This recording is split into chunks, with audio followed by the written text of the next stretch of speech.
গরমের উষ্ণতা কাটিয়ে শীতের হাওয়া বইছে চারদিকে। সকাল সকাল ঘুম থেকে উঠিয়ে রাহেলা বেগম উঠান ঝাড়ু দিয়ে রান্নাঘরে ঢুকেছেন নাস্তা বানানোর জন্য। ঘুম থেকে দেরি করে ওঠার কারণে কাজে একটু তাড়াহুড়ো করছেন তিনি। আতাউর রহমান আর তার ছোট ভাই মতিউর রহমান বারান্দায় বসে খবরের কাগজ পড়ছেন। বারান্দা থেকে বাইরের রাস্তাটা ভালোভাবেই দেখা যায়, তবে বাইরে থেকে বাড়ির ভেতর দিকটা তেমন একটা স্পষ্ট দেখা যায় না। ঘুম থেকে উঠে হাই তুলতে তুলতে চিত্রিতা রান্নাঘরের দিকে যায়। রাহেলা বেগম মেয়েকে দেখে 2 কাপ চা হাতে ধরিয়ে দিয়ে বলে, এখন তোর ঘুম থেকে ওঠার সময় হলো? কাল্লা বলি সকাল সকাল কোচিনে যেতে হবে। তোকে কতবার ডেকে আসলাম, শান্ত কিন্তু এতক্ষণে উঠে তৈরিও হয়ে গেছে হয়তো। চাটা তোর বাবা আর চাচুকে দিয়ে আয়, আর রুমে গিয়ে ফ্রেশ হয়ে নে। মা কোথায়? দেখছি না যে। আজ ময়নার মা আসেনি? তোর ছোট মার কাল রাত থেকেই জ্বর উঠেছে, তাই ওকে বিশ্রাম নিতে বলেছি। আর ময়নার মা 2 দিনের ছুটি নিয়েছে। তাড়াতাড়ি চাটা দিয়ে আয়, নয়তো ঠান্ডা হয়ে যাবে। চিত্রিতা তার বাবা আর চাচুকে চা দিয়ে নিজের রুমে চলে আসে। আজ ভার্সিটি বন্ধ থাকায় বিকেলে কোচিং সকালে দেওয়া হয়েছে। চিত্রিতা এবারে কোচিংয়ে যাবার জন্য তৈরি হয়ে শাহানা বেগমকে দেখতে চলে যায়। ছোট থেকে চিত্রিতা শাহানা বেগমের খুব আদরের। নাস্তা করে শান্তর সাথে কোচিংয়ে যাওয়ার উদ্দেশ্যে বেরিয়ে পড়ে। রাস্তায় দুজনে কথা বলতে বলতেই যাচ্ছিল, তখন শান্ত বলে, এই টাকলা স্যারের কোচিং করতে আমার ভালো লাগে না। তা ভালো লাগবে কেন? পড়ালেখা বাদ দিয়ে টোটো করে ঘুরে বেড়াবি, তাহলে ভালো লাগবে। সেমিস্টারে খারাপ করলে চাচ্ছু তোকে বাড়িতে ঢুকতে দেবে না, তখন বুঝবি মজা। এই বই তো বাধ্য হয়ে পড়ালেখাটা করতে হচ্ছে। ছোটবার কত স্বপ্ন তোকে নিয়ে। বেলা তখন প্রায় 12টা বাজতে চলল। রাহেলা বেগম দুপুরের রান্না তোড়জোড় শুরু করে দিয়েছেন। আজ ওনার বড় মেয়ের চারুর আসার কথা। মেয়েটা অনেকদিন পর বাড়িতে আসছে। শাহানা বেগমও হাতে হাতে এটা ওটা এগিয়ে দিচ্ছেন। অসুস্থ থাকায় রাহেলা বেগম অনেকবার বারণ করা সত্ত্বেও তিনি তার কোনো কথাই শোনেননি। সেই জোর করে রান্নাঘরে আসলেন। রাহেলা বেগম আর শাহানা বেগম সম্পর্কে 2 বোনের মতো। রাহেলা বেগম কখনোই শাহানা বেগমকে জায়ের নজরে দেখেননি, সবসময় ছোট বোনের মতো স্নেহ করে এসেছে। আর শাহানা বেগমও তাকে বড় বোনের মতো সম্মান করে। কোচিং শেষে চিত্রিতা বাড়ি ফিরে মাকে সাহায্য করার জন্য রান্নাঘরে চলে আসে। রান্না প্রায় শেষের দিকে, তাই চিত্রিতাকে তার মা রাহেলা বেগম রুমে গিয়ে গোসল সেরে নিতে বলছেন। দুপুর 2:30টার দিকে চারু তার স্বামী আমিন আর 2 বছরের মেয়ে আরুষিকে নিয়ে বাড়ি পৌঁছায়। ছোট্ট আরুষি এবাড়ির সবার চোখের মণি, আধো আধো বলিতে সবাইকে ডাকতে পারে। আতাউর রহমান আর মতিউর রহমান এখন যে যার অফিসে রয়েছে। আস্তে আস্তে সন্ধ্যা হয়ে যাবে। দুজনেই একই অফিসে কর্মরত। বিকেলে চিত্রিতা আরুষিকে কোলে নিয়ে তার বাগানে পেতে রাখা দোলনাটায় বসেছিল। একটা সময় আরুষি চিত্রিতার বুকে চুপটি করে ঘুমিয়ে পড়ে। চিত্রিতা আস্তে ধীরে মেয়েটাকে কোলে নিয়ে চারুর রুমে যায়। চারু রাহেলা বেগম আর শাহানা বেগমের বিছানায় বসে কথা বলছিল। আমি শান্তর সাথে বাইরে বেরিয়েছে। চিত্রিতাকে দেখে চারু বলে, কখন ঘুমিয়েছে মেয়েটা? একটু আগেই ঘুমালো, ভাবলাম শুয়ে দিলে ভালো করে ঘুমোতে পারবে। আচ্ছা নিয়ে আয়। চারু বিছানার মাঝখানটায় বালিশ দিল।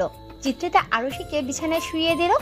কিছুক্ষণের মধ্যেই আমির আর শান্ত বাড়িতে ফিরে আসে। আমির রুমে আসতেই রাহেলা বেগম আর শাহানা বেগম রান্নাঘরে চলে আসে।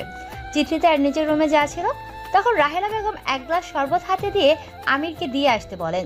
চিত্রিতা বোনের রুমের সামনে এসে দরজায় নক করে।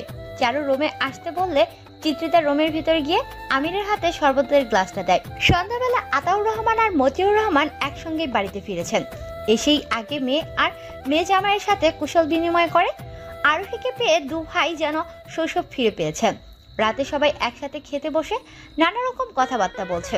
খাবার শেষে রাহেলা বেগম আর শাহানা বেগমের সাথে চিত্রিতাও হাতে হাতে সব গুছিয়ে রেখে নিজের রুমে চলে আসে। কিছুক্ষণ বই পড়ে ঘুমানোর প্রস্তুতি নেয়। সকালে জানালার পর্দা ভেদ করে সোনালি রোদ এসে চিত্রিতার মুখের উপর পড়ছিল, যার দরুন তার ঘুম ভেঙে যায়। ঘড়ির দিকে তাকিয়ে দেখে কেবল 8টা বাজে। চিত্রিতা বিছানা ছেড়ে উঠে আগে ফ্রেশ হতে চলে যায়। ফ্রেশ হয়ে নিজের রুমটা গুছিয়ে বাইরে চলে আসে। বাইরে চারুর বারান্দায় মেয়েকে নিয়ে বসেছিল। আরুষি চিত্রিতাকে দেখে মাত্রই আধো আধো বলিতে মামুনি বলে দৌড়ে তার কাছে চলে আসে। চিত্রিতা আরুষিকে কোলে নিয়ে বোনের পাশের চেয়ারটায় বসে। রোজকার মতোই আতাউর রহমান আর মতিউর রহমান নিজেদের কাজে বেরিয়ে পড়েছে। সকালের নাস্তা সেরেই আমি চারু আর আরুষিকে নিয়ে বাড়ি ফিরে যায় জরুরি একটা কাজের জন্য। তবে খুব শীঘ্রই আবার তারা কোনো একটা কারণে আসবে বলে যায়। চিত্রিতা মন খারাপ নিয়ে ঘরে বসেছিল। এই ঘরটাতে 2 বোন থাকতো। হাজারো স্মৃতি জমা হয়ে আছে 2 বোনের খুনসুটি ভরা। চারুর বিয়ের পর চিত্রিতার পাশের ঘরটাই চারুর জন্য দেওয়া হয়। এখন বেড়াতে আসলে সে সেই ঘরটাতেই থাকে। ছোট থেকে চিত্রিতা চারু বলতে পাগল ছিল। চারুর বিয়ের সময় সবার থেকে বেশি চিত্রিতাই কান্না করেছিল। শান্ত তার ঘরের দরজার সামনে গিয়ে ছিটি বাজাতে বাজাতে যাচ্ছিল। চিত্রিতাকে এভাবে জানালার পাশে চুপ করে দাঁড়িয়ে থাকতে দেখে ঘরের ভিতর আসে আর বলে, কিরে শেওড়া গাছের শাকচুনি, এভাবে দাঁড়িয়ে থেকে নীরবতা পালন করছিস নাকি? তাতে তোর কি রে রাক্ষস? তোর বউ পেতনি হবে দেখিস। হ্যাঁ, আমি নীরবতা পালন করলে তোর কি? আমার কিছুই না, তবে কাকের মতো কাকা না করে চুপ আসিস, সেটাই ভালো। যাবি এখান থেকে? তোর কি মন খারাপ? বল না, আপুরা চলে গেছে বলে মন খারাপ নাকি? আপু কতদিন পর কাল এলো, আবার আজই চলে যেতে হলো। ও এই ব্যাপার। আর আমি মনে করেছি 99 নাম্বার সেকা খেয়েছিস। বজ্জাত ছেলে, দাঁড়া তুই।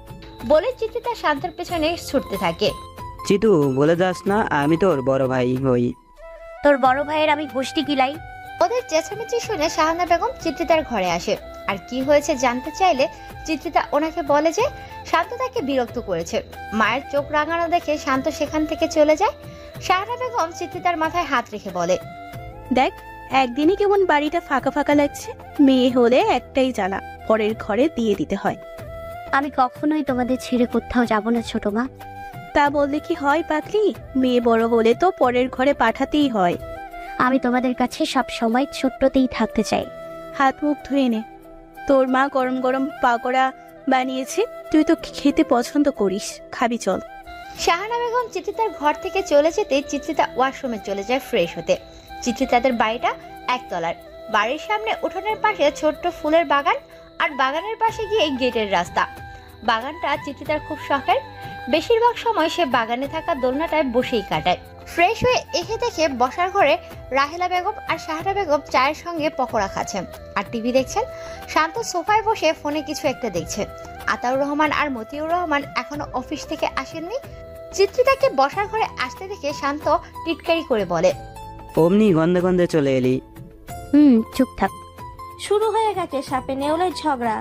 তোদের চেঁচামেচিতে কি নাটকটা দেখতেও পারবো না? বললেন রেহেনা বেগম। আমি কখন চেঁচামেচি করলাম মা? শান্তর বাচ্চাই তো শুরু করলো। আমি তো বিয়েই করিনি, বাচ্চা এলো কোথা থেকে? হাসতে হাসতে বলল শান্ত। শাহানা বেগম চোখ রাঙিয়ে শান্তকে বলল, চুপ করবি তুই? মায়ের চোখ রাঙানো দেখে শান্ত ঠোঁটে আঙুল দিয়ে ইশারায় বোঝায় সে এখন আর কথা বলবে না। চিত্রিরা পকোড়া খেয়ে বসার ঘরে কতক্ষণ বসে থেকে নিজের ঘরে চলে আসে। চিত্রি তার পড়ার টেবিলে বসে পড়ছিল। তখন রাহেলা বেগম তার রুমে আসে আর বলে সামনের সপ্তাহে ওনার বড় বোনের ছেলের বিয়ের ডেট ফিক্সড করা হয়েছে, উনি যাতে সবাইকে সাথে নিয়ে যায়। এত তাড়াহুড়ার কারণ হচ্ছে আকাশের আমেরিকাতে চাকরি কনফার্ম হয়েছে, 1 মাস পরেই সেখানে যেতে হবে। আকাশ আর দিয়া একে অপরকে ভালোবাসে, তাই পরিবারের সবাই চাইছে ওদের বিয়ের কাজটা সম্পূর্ণ করে রাখতে। 6 মাস পর আকাশ দিয়াকে আমেরিকা নিয়ে যাবে। চিত্রিতা বিয়ের কথা শুনে খুশি হয়ে যায়।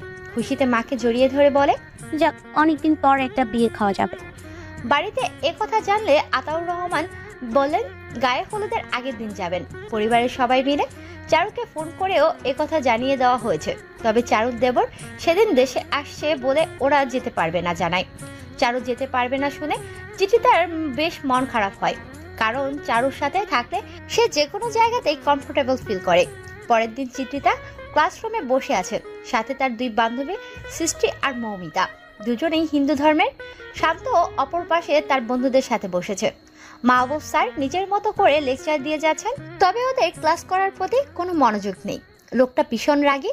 মাহবুব স্যার ক্লাসে কেউই করতে চায় না, তবে অনিচ্ছা থাকা সত্ত্বেও ক্লাস করতে হয়, কারণ এই স্যারের স্টুডেন্টদের অ্যাটেনশন নেয় আর এক্সামে সেই হিসেবেই নাম্বার দেয়। এই বোরিং ক্লাস করতে করতে আমার খিদে পেয়ে গেল রে, বলল মৌমিতা। ক্লাস শেষ না হওয়া পর্যন্ত বের হওয়া যাবে না। সৃষ্টি বিরক্তি পোষণ করে বলল, আরেকটু হলে আমি জ্ঞান হারাবো রে বই, বাঁচা আমায়। তোরা থামবি? এইভাবে কথা বলতে দেখলে স্যার আমাদের 3 জনকেই ক্লাসরুম থেকে বের করে দেবে। মৌমিতা শান্তর দিকে তাকিয়ে হাসতে হাসতে বলল, দেখ, শান্ত ক্লাসে ঘুমোচ্ছে, একটু পরে স্যারের কাছে বকা খাবে। মৌমিতার কথা শেষ হতে না হতেই মাহবুব স্যার শান্তর বেঞ্চের সামনে এসে দাঁড়ান। শান্তর বন্ধু মিহির ওকে ডাকতে থাকে। ঘুমে ব্যাঘাত ঘটায় শান্ত বিরক্ত নিয়ে বলে, এই কে রে? একটিবার চোখ খুলে দেখুন মহাশয়। রাগান্বিত হয়ে কথাটা বলেন মাহবুব স্যার। শান্ত মাহবুব স্যারকে দেখা মাত্রই বসা থেকে দাঁড়িয়ে যায় আর বলে, স্যার আমার ভুল হয়ে গেছে, ক্ষমা করে দেন। শান্তর কথা শুনে ক্লাসের সবাই হেসে দেয়। মাহবুব স্যার সবাইকে চুপ করিয়ে বলে। পরবর্তীতে এমন ভুল যেন না হয়। শান্ত দুপাশে মাথা নেড়ে সায় দেয় যে আর এমন হবে না স্যার। মাহবুব স্যার ক্লাস থেকে চলে যাবার পর চিত্রিতা আর বাকি সবাই জোরে সোরে হেসে দেয়, যা দেখে শান্ত মেয়েদের মতো করে ভেঙচি কাটে। বাসায় ফেরার পর থেকেই চিত্রিতা শান্তকে দেখে শুধু একটা কথাই বলে যাচ্ছে, আমার ভুল হয়েছে, ক্ষমা করে দে। আর শান্ত যেন রাগে ফেটে যাচ্ছে, যা দেখে চিত্রিতা আরো বেশি করে মজা নিচ্ছে। চিত্রিতার নিজের ঘরে বসে কানে ইয়ারফোন লাগিয়ে গান শুনছিল। এমন সময় তার মা রাহেলা বেগম ঘরে প্রবেশ করে। ওনার হাতে একটা ব্যাগও রয়েছে। চিত্রিতা মাকে দেখা মাত্রই গান অফ করে দেয় আর কান থেকে ইয়ারফোন খুলে ফেলে। রাহেলা বেগম মেয়েকে বলেন, চারু তো আসতে পারবে না, তাই তোর জন্য একটা ড্রেস পাঠিয়েছে সে, খুলে দেখ পছন্দ হয় কিনা। চিত্রিতা মায়ের কাছ থেকে ব্যাগটা নিয়ে ড্রেসটা বের করে আর বলে, খুব সুন্দর হয়েছে, আমি আকাশ ভাইয়ার বিয়েতে এটাই পরবো। আর শোন, আমরা কাল যাচ্ছি বড় আপার বাড়ি। পরশুদিন আকাশের গায়ে হলুদ আর তার পরের দিন মেয়ের গায়ে হলুদ হবে, তাই তোর খালামণি আমাদের কালই যেতে বলেছে। তোর কি কি নেওয়া লাগে তা গোছগাছ করে নে। আচ্ছা। পরের দিন সকালে চিত্রিতার বাড়ির সবাই গোছগাছ করে কাঙ্ক্ষিত স্থানে চলে আসে। দুদিন পর বিয়ে, ইতিমধ্যেই পরিবারের অনেকেই চলে এসেছে। এতেই জমে উঠেছে বিয়ে বাড়ি। সবাই ড্রয়িং রুমে বাড়ির আত্মীয়দের সাথে আলাপ করছে। রাহেলা বেগমের সাথে শাহানা বেগমও রয়েছে। বেশ হাসি ঠাট্টা করছেন সকলে মিলে। সন্ধ্যার পর আকাশের গায়ে হলুদের আয়োজন করা হয়। গান বাজনা হই হুল্লোড়। মাঝরাতে 2টোর পর যে যার জায়গায় মতো রুমে চলে যায় ঘুমোতে। সকালে চিত্রিতার ঘুম ভাঙে সবার শেষে। ঘুম থেকে উঠে দেখে সবাই নাস্তা করে ফেলেছে। সকালে সবার জন্য নাস্তা হিসেবে খিচুড়ি আর ডিম ছিল, কিন্তু এখন তার জন্য অবশিষ্ট খাবার নেই, যার ফলে সে মন খারাপ করে সোফায় গিয়ে বসে পড়ে। বিয়ে বাড়িতে এই একটা সমস্যা, সময় মতো না আসলে ভাগে খাবার পাওয়া যায় না, আর নয়তো ঘুমানোর জায়গা পাওয়া যায় না। চিত্রিতাকে এভাবে চুপ করে বসে থাকতে দেখে শান্ত তার পাশে বসে জিজ্ঞাসা করে, মুখটাকে এভাবে পেঁচার মতো করে রেখেছিস কেন? বয়ফ্রেন্ড ছেড়ে চলে গেছে বুঝি? চুপ থাকতো, এখন আমার মজা করার কোনো মুড নেই, খিদে পেয়েছে। ও এই ব্যাপার, তুই বস, আমি এখনই আসছি। এই বলে শান্ত কোথাও একটা যায়। তার কিছুক্ষণ বাদেই আবার ফিরে আসে, হাতে করে একটা প্লেট আর 1 গ্লাস পানি নিয়ে। আবার চিত্রিতার পাশে বসে বলে, খেয়ে নে। খাবার পেলি কোথায়? রেখে দিয়েছিলাম, চুপচাপ খেয়ে নে। চিত্রিতা আর কথা না বলে খাবারটা খেয়ে নেয়। চিত্রিতার এভাবে এত মানুষের মাঝে বসে থাকতে বেশ বোর ফিল হচ্ছিল, তাই সে তার খালামণির রুমে আসে। তবে এখানে এসেও তার ভালো লাগছিল না। চিত্রিতার কাজিনরা সবাই প্ল্যান করে বাইরে থেকে ঘুরে আসবে। যেই ভাবা সেই কাজ, সবাই বড়দের অনুমতি নিয়ে ঘুরতে বের হয়ে, সাথে শান্তও আছে। সে তো এসে থেকেই মেয়েদের সাথে ফ্লার্ট করা শুরু করে দিয়েছে। সন্ধ্যার পর সবাই সেজেগুজে প্রস্তুত মেয়ের বাড়ির গায়ে হলুদে যাবে বলে। কনেপক্ষের ছেলেমেয়েরা গেটের সামনে বরণ করার জন্য ফুল আর চকলেট নিয়ে দাঁড়িয়েছিল। মেয়েগুলো যতই ভদ্র ও শান্তশিষ্ট ছিল, ছেলেগুলো যেন তার বিপরীত, বড্ড পাজি। চিত্রিতাদের বাড়ির পৌঁছাতে রাত 9:30 বেজে যায়। গায়ে হলুদ অনুষ্ঠান থেকে খেয়ে আসার কারণে কেউ আর রাতে খায় না। পরের দিন বিকেলের দিকে বরযাত্রী রওনা দেয়। চিত্রিতা তার বোনের দেওয়া ড্রেসটা পরেছে, সাথে হালকা সাজ। আজও গেটের সামনে কনেপক্ষের ছেলে মেয়েগুলো দাঁড়িয়েছিল হাতে ফুলের থালা আর কাঁচি নিয়ে। কিছুক্ষণের মাঝেই বরপক্ষ আর কনেপক্ষের মাঝে শুরু হয়ে গেল সম্মাননা নিয়ে হই হল্লা। চিত্রিতার এদের কাণ্ড দেখে বেশ হাসি পাচ্ছিল, তবে হাসিটাকে দমিয়ে রেখে কনেপক্ষের দাবিকৃত সম্মাননা আকাশের কাছ থেকে নিয়ে ওদের দিয়ে দেয়। অতঃপর কনেপক্ষেরা বরপক্ষকে সম্মানের সাথে স্টেজে অবধি নিয়ে যায়। চিত্রিতা আর কাজিন আখি রিমির সাথে চেয়ারে বসেছিল। তখন কনেপক্ষের মেহেদি আর সাদমান নামের 2টো ছেলে এসে দাঁড়ায়। সাদমান আগ বাড়িয়ে বলে, আরে বিআইন সাহেব আছে, এখানে বসে আছেন কেন? একটু আধটু তো আমাদের সাথেও কথা বলতে পারেন। আজকে রাতে একটা খুন করব, তো তাই এখানে বসে প্ল্যান করছিলাম। আখির এমন কথা শুনে মেহেদি ভয় পাওয়ার মতো মুখ করে বলল, আয় হায়, বলে কি? বিয়ান আপনাকে দেখে বোঝা যায় মেয়েটা কতই না সহজ সরল। আর আপনি কি না রাত বেরোতে খুন খারাপি করে বেড়ান? আপনারা চাইলে আমাদের নেক্সট টার্গেট হতে পারেন, বলল রিমি। না বাবা না, আমরা তো আপনাদের দেখে এখনই ভয় পেয়ে লাগছে। একটু ঢং করে কথা বলল সাদমান। চিত্রিতার দিকে তাকিয়ে মেহেদি বলল, আচ্ছা বিয়ান, আপনি কি সবসময় চুপচাপ থাকেন? আমাদের চিত্রিতা সবার সাথে কথা বলে না। বলে ভেঙচি কাটে আঁকি। ওদের কথার মাঝে শান্ত এসে বলল, চিতু উঠ, এখনই বিয়ে পড়ানো শুরু হবে, দেখবি না? তারপর তারা সেখান থেকে উঠে স্টেজের সামনে চলে আসে। আর কিছুক্ষণের মধ্যেই বিয়ে পড়ানো শুরু হয়। খাওয়া দাওয়া শেষে কনে বিদায় হতে হতে রাত 10টায় কাছাকাছি বেজে যায়। রাত 12টার দিকে আকাশকে বাসর ঘরে পাঠানো হয়। আকাশ রুমে এসে দেখে তার স্ত্রী দিয়া বিছানার মাঝখানে এত বড় ঘোমটা দিয়ে বসে আছে। দরজা লাগিয়ে ধীর পায়ে বিছানায় গিয়ে বসে দিয়ার ঘোমটা সরাতেই আকাশ ভ্যাবাচাকা খেয়ে যায় আর নিচু স্বরে বলে ওঠে, তুই? আকাশের কথা শুনে রুমে যারা যারা লুকিয়েছিল সবাই বেরিয়ে আসে আর হাসতে থাকে। আসলে আকাশকে ভ্যাবাচাকা খাওয়ানোর জন্যই দিয়াকে সরিয়ে রেখে আকাশের চাচাতো ভাই সৌরভকে শাড়ি আর ঘোমটা পরিয়ে বসিয়ে রেখেছিল ওরা। তারপরের দিন রিসেপশনের অনুষ্ঠানের পর চিত্রিতারা সবাই ব্যাগ গোছগাছ শুরু করে দেয়। রাহেলা বেগমের বড় বোন অনেকবার জোরাজোরি করেছে আর 2 দিন থাকার জন্য, তবে আতাউর রহমান আর মতিউর রহমান অফিসে একটা গুরুত্বপূর্ণ মিটিং থাকায় আজই তারা বাড়িতে চলে যাবেন বলে সিদ্ধান্ত নেন। বাসায় তাদের পৌঁছাতে পৌঁছাতে সন্ধ্যা হয়ে যায়। চিত্রিতা রাতে অল্প কিছু খেয়ে তাড়াতাড়ি শুয়ে পড়ে। জার্নি করার জন্য বড্ড টায়ার্ড সে। পরের দিন খুব সকালে চিত্রিতার ঘুম ভেঙে যায়, তাই নামাজ পড়ে সে বাগানের দিকটায় আসে। শিশির ভেজা ঘাসের উপর খালি পায়ে হাঁটতে তার ভালোই লাগছে। সকালের দিকে শীত শীত ভাবটা থাকলেও দুপুরের দিকে গরম অনুভব হয়। আজ গোলাপ গাছটায় সাদা রঙের ফুল ফুটেছে, ঘাসের সাথে মিশে আছে হলুদ আর গোলাপি রঙের পর্তুলিকা। চিত্রিতা ভেজা ঘাসের উপর পা রেখে তার প্রিয় দোলনাটায় বসে আছে। এখন সকাল প্রায় 7:30। এতক্ষণ বাড়ির সবাই ঘুম থেকে হয়তো উঠে গেছে, কেবল শান্তকে ছাড়া। চিত্রিতা বাগানে আসার সময় মোবাইলটা সাথে করে নিয়ে এসেছিল। হঠাৎই চিত্রিতার ফোনে মৌমিতা কল করে, চিত্তু, আজকে ভার্সিটি আসবি না? ভাবছি কাল থেকে আসবো। আজ ইমতিয়াজ স্যার বলেছেন সবাইকে উপস্থিত থাকতে, কিছু গুরুত্বপূর্ণ নোটস দিবেন। আর হ্যাঁ, এক্সামের রুটিন দিয়ে দিয়েছে এই মাসেরই শেষের দিকে। এক্সাম তো আরো পরে হওয়ার কথা ছিল, তবে এত তাড়াতাড়ি রুটিন দিয়ে দিল যে সেটা তো জানি না। সময় মতো চলে আসবি।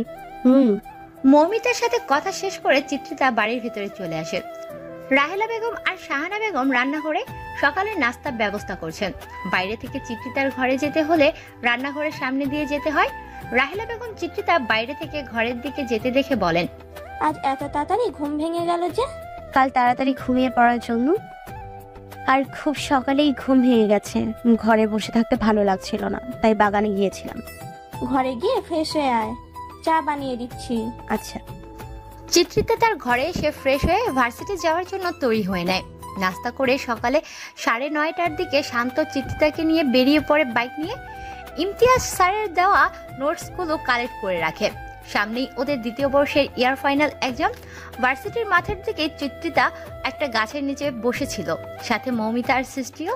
এমন সময় ওদের সামনে রাকিব নামের একটা ছেলে আসে। সে ওদের ক্লাসমেট। ছেলেটা কিছুটা বকাটে টাইপেরও বটে।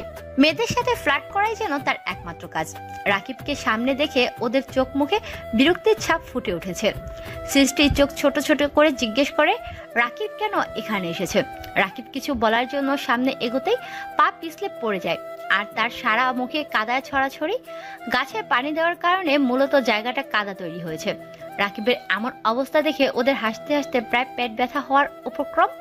রাকিব অস্পষ্ট করে ধ্যাত বলে সেখান থেকে খোঁড়াতে খোঁড়াতে চলে যায়। হয়তো পায়ে ব্যথা পেয়েছে। চিত্রিতাদের 2য় বর্ষের পরীক্ষাও শুরু হয়ে যায়। চিত্রিতার সারাদিন কাটে বই খাতা নিয়ে। শান্তর তুলনায় চিত্রিতার পড়ালেখা নিয়ে একটু বেশি সিরিয়াস। শান্তর ব্রেন ভালো হওয়ায় সত্ত্বেও পড়ালেখায় এত বেশি গুরুত্ব দেয় না। তবে পরীক্ষার রেজাল্ট ভালো মার্কস পায় সে। দেখতে দেখতে আজ তাদের পরীক্ষা শেষ হয়েছে। প্রত্যেকটা পরীক্ষা বেশ ভালোভাবেই দিয়েছে। পরীক্ষা দিয়ে বাসার ফেরার পথে ফ্রেন্ডরা সবাই মিলে ফুচকা খাবে। ওদের সাথে শান্ত আর তার 2জন বন্ধুও আছে। তারপর তারা একসাথে ফুচকা খেতে খেতে আড্ডা দিয়ে সন্ধ্যা হওয়ার আগেই বাড়ি ফিরে আসে। পরীক্ষা দিয়ে আসার পর থেকেই চিত্রিতার মনটা বেশ ফুরফুরে। এতদিনে পরীক্ষার চাপটা কিছুটা কমলো। সন্ধ্যার দিকেই আতাউর রহমান আর মতিউর রহমান বাড়ি ফিরেছেন। চিত্রিতা তার বাবা আর চাচুর জন্য আদা দিয়ে চা বানিয়ে নিয়ে যায়। চিত্রিতার হাতে আদার চাটা 2 ভাই খুব পছন্দ করেন।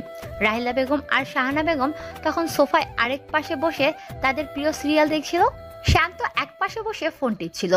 এমন সময় আতাউর রহমানের কাছে চারুর কল আসে। অপর পাশ থেকে কি কথা হচ্ছে তা কারোই বোধগম্য হয় না। চিত্রিতা নিজের মায়ের পাশে বসে বাবার কথা বলার ধরন ভঙ্গি খেয়াল করছিল। আতাউর রহমান চারুর সাথে কথা বলা রেখে দেয়। শান্ত আর চিত্রিতাকে বলে তাদের বড়দের কিছু কথা বলার আছে, তাই ওরা 2জন যাতে এখন নিজেদের ঘরে যায়। ওরা বাধ্য ছেলে মেয়ে হয়ে নিজেদের ঘরে চলে আসে। রাতে সবাই খাবার খেয়ে যে যার ঘরে চলে যায়। চিত্রিতা তার ঘরে এসেই একটা উপন্যাস বই নিয়ে বসে। পড়তে পড়তে একটা সময় সে আদশোয়া হয়ে বিছানায় ঘুমিয়ে পড়ে। সকালে ঘুম থেকে বেশ অনেকটা দেরি করেই ওঠে, তবে আজ আর কোনো প্যারা নেই। বিছানা গুছিয়ে ফ্রেশ হওয়ার জন্য ওয়াশরুমে চলে যায়। রুম থেকে বেরিয়ে চিত্রিতা দেখতে পায় ময়নার মা বাসায় ঘর মুছে। সে সোজা রান্নাঘরে চলে যায়। রাহেলা বেগম আর শাহানা বেগম কিছু একটা নিয়ে কথা বলছে আর রান্না করছে। চিত্রিতা মায়ের কাছে গিয়ে জানায় তার বেশ ক্ষুধা পেয়েছে। শাহানা বেগম চিত্রিতাকে নাস্তা দেয় আর বলে, আজ বাড়িতে মেহমান আসছে চারুর শ্বশুর বাড়ি থেকে।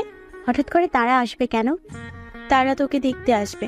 কথাবার্তা ফাইনাল হলে আজই কাজী ডেকে বিয়ে পড়ানো হবে। কথাটা শোনা মাত্রই চিত্রিতার গলায় খাবার আটকে যায়। তা দেখে রাহেলা বেগম তাড়াতাড়ি করে এক গ্লাস পানি নিয়ে এগিয়ে দেয়। চিত্রিতা মায়ের হাত থেকে গ্লাসের সম্পূর্ণ পানি একেবারে সাবার করে ফেলে। রাহেলা বেগম বলে, আজ তোকে দেখতে আসছে। ওদের তো তোকে আগে থেকেই দেখেছে, তাই পছন্দ অপছন্দের ব্যাপার এখানে নেই। আসলে চারুর দাদি শাশুড়ি ভীষণ অসুস্থ। তিনি মারার আগে ছোট নাটবউ দেখে যেতে চান, তাই এত তাড়াহুড়ো করছেন। মা, আমি এখন বিয়ে করতে চাই না। আমি আরো পড়ালেখা করতে চাই। ছেলে যথেষ্ট ভদ্র, আর তোরা দুই বোন একই বাড়িতে থাকতে পারবি। তোর পড়ালেখার তো কোনো ক্ষতি হচ্ছে না। চারুর বিয়ের পরপরই অয়ন বিদেশে গিয়েছিল, মাস্টার কমপ্লিট করেছে। এখানে আসার পরপরই একটা ব্যাংকের ম্যানেজার পদে চাকরিও পেয়েছে সে। ভাইজান কত খুশি জানিস এই প্রস্তাবটা পেয়ে। সব বাবা মাই তার সন্তানদের ভালোটাই চায়। আর অয়ন তো আমাদের অপরিচিত না, আশা করি তুই অমত করবি না। এরপর আর চিত্রিতার নাস্তা করা হয় না। কিছুটা খাবার খেয়ে নিজের ঘরে চলে আসে। একদিনের মধ্যেই বিয়ে ভাবতেই চিত্রিতা তার শরীরে হালকা কম্পন অনুভব করে। দুপুরের দিকে সবাই চিত্রিতাদের বাড়িতে চলে আসে। সবাই বসার ঘরে বসে কথা বলছে। চারু চিত্রিতার ঘরে গিয়ে দেখে সে বিছানার একপাশে বসে রয়েছে। একদম চিন্তা করিস না বোন আমার, অয়ন খুব ভালো একটা ছেলে। আপু, আমি এখন বিয়ে করতে চাইছি না। মেয়ে হয়ে যখন জন্মেছিস একদিন তো অন্যের ঘরে যেতে হবে। আমার দেবর বলে বলছি না, অয়নের সাথে তুই খুব সুখী হবি। আর আম্মা নিজে তার ছেলের জন্য তোকে পছন্দ করেছেন। রাজি হয়ে যা বোন আমার। চিত্রিতা কিছু বলল না। চারু তার সাথে করে নিয়ে আসা একটা লাল কাতান শাড়ি চিত্রিতাকে পরিয়ে দেয় আর কোমর ছড়িয়ে পড়া চুলগুলো বেরুনি করে দেয়। হালকা মেকআপ আর ঠোঁটে হালকা করে লিপস্টিক দিয়েছে চিত্রিতা। চারুর শাশুড়ি মনোয়ারা বেগম আগেই বলে দিয়েছেন চিত্রিতাকে হালকা করে সাজাতে আর কানে গলায় হাতে যেন কোনো গহনা ব্যবহার না করে। বসার ঘরে আতাউর রহমান, মতিউর রহমান, চারুর শাশুড়ি মনোয়ারা বেগম, তার স্বামী আরিফ সাহেব, আমির আর অয়ন বসে আছে। রাহেলা বেগম আর শাহানা বেগম তাদের জন্য কিছু নাস্তা নিয়ে আসেন। আরিফ সাহেব বলেন, ভাই সাহেব, হুট করেই আম্মা শয্যাশায়ী হয়ে পড়েছেন। বলা যায় না কখন কি হয়ে যায়। আম্মার শেষ ইচ্ছা উনি আমাদের অয়নের বউকে দেখে যাবেন। আপনার ছোট মেয়েকে আমি আগে থেকেই আমার অয়নের জন্য ঠিক করে রেখেছি। আমিরের বাবাকে আমি আগেই জানিয়ে রেখেছিলাম। যদি আপনাদের কোনো আপত্তি না থাকে তবে আজ বিয়ের কাজ সারতে চাই, বললেন মনোয়ারা বেগম। এখানে আমাদের আপত্তি থাকার কোনো কথা নেই। আমাদেরও অয়নকে বেশ পছন্দ। ভাইয়া একদম ঠিক বলেছে। আমাদের মেয়ের জন্য আমরা অয়ন বাবার মতোই ছেলে খুঁজছিলাম। যাক, আপনাদের কথা শুনে খুশি হলাম। চারুর মা, মেয়েকে নিয়ে আসার ব্যবস্থা করো। রাহেলা বেগম চিত্রিতার ঘরে গিয়ে মেয়েকে একবার দেখে মাশাআল্লাহ বলেন। চিত্রিতাকে বসার ঘরে নিয়ে যাওয়ার জন্য বলেন তিনি। চিত্রিতার শাড়ির আঁচল টেনে মাথায় ঘোমটা দেয়। চারু চিত্রিতাকে ধরে আস্তে আস্তে বসার ঘরের দিকে নিয়ে যাচ্ছে।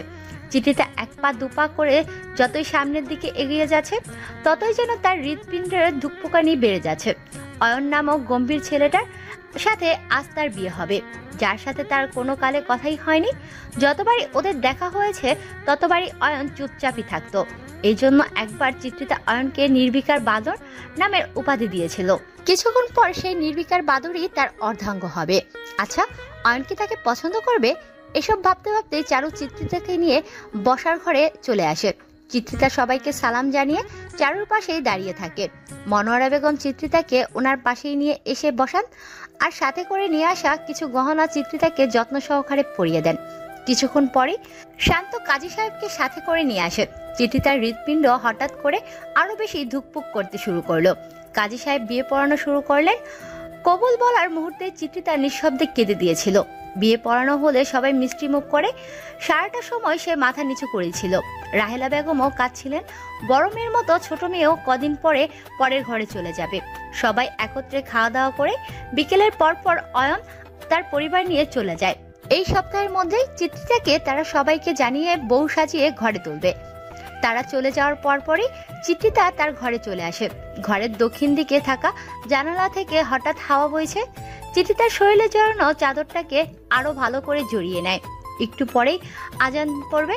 পাখিরা তাদের নিড়ে ফিরে যাচ্ছে। আজকের আকাশটা খুব সুন্দর। আকাশে এখনো আবছা হলদে আভা বিরাজ করছে।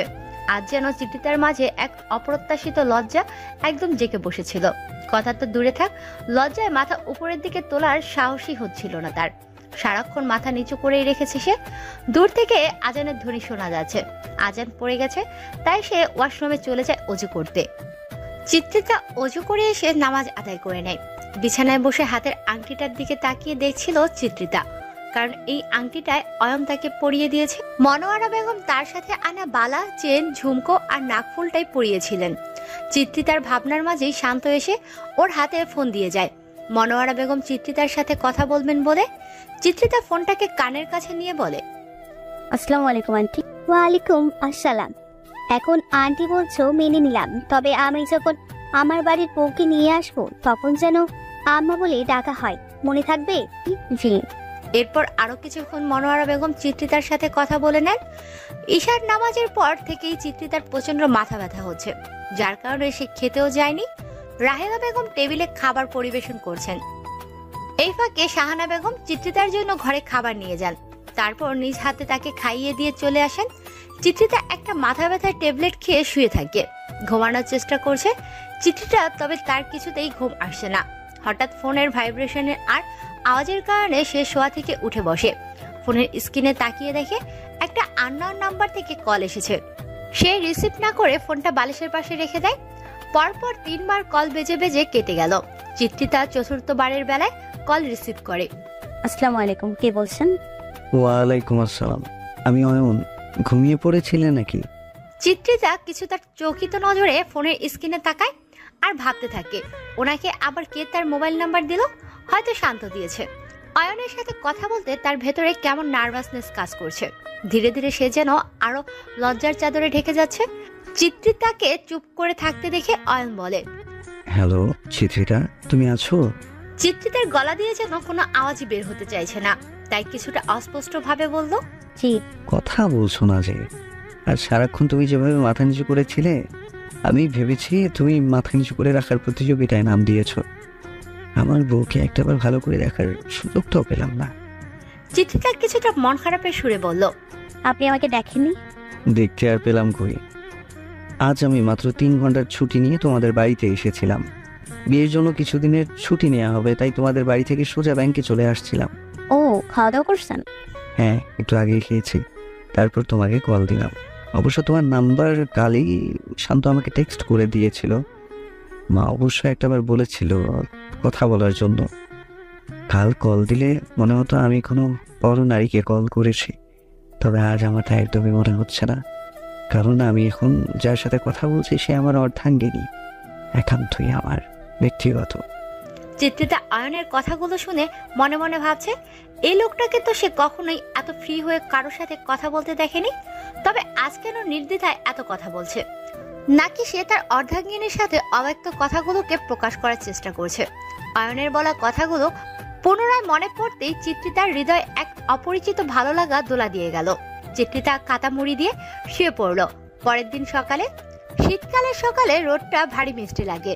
চিত্রিতারও রোদের মধ্যে বসে থাকতে ভালো লাগছে।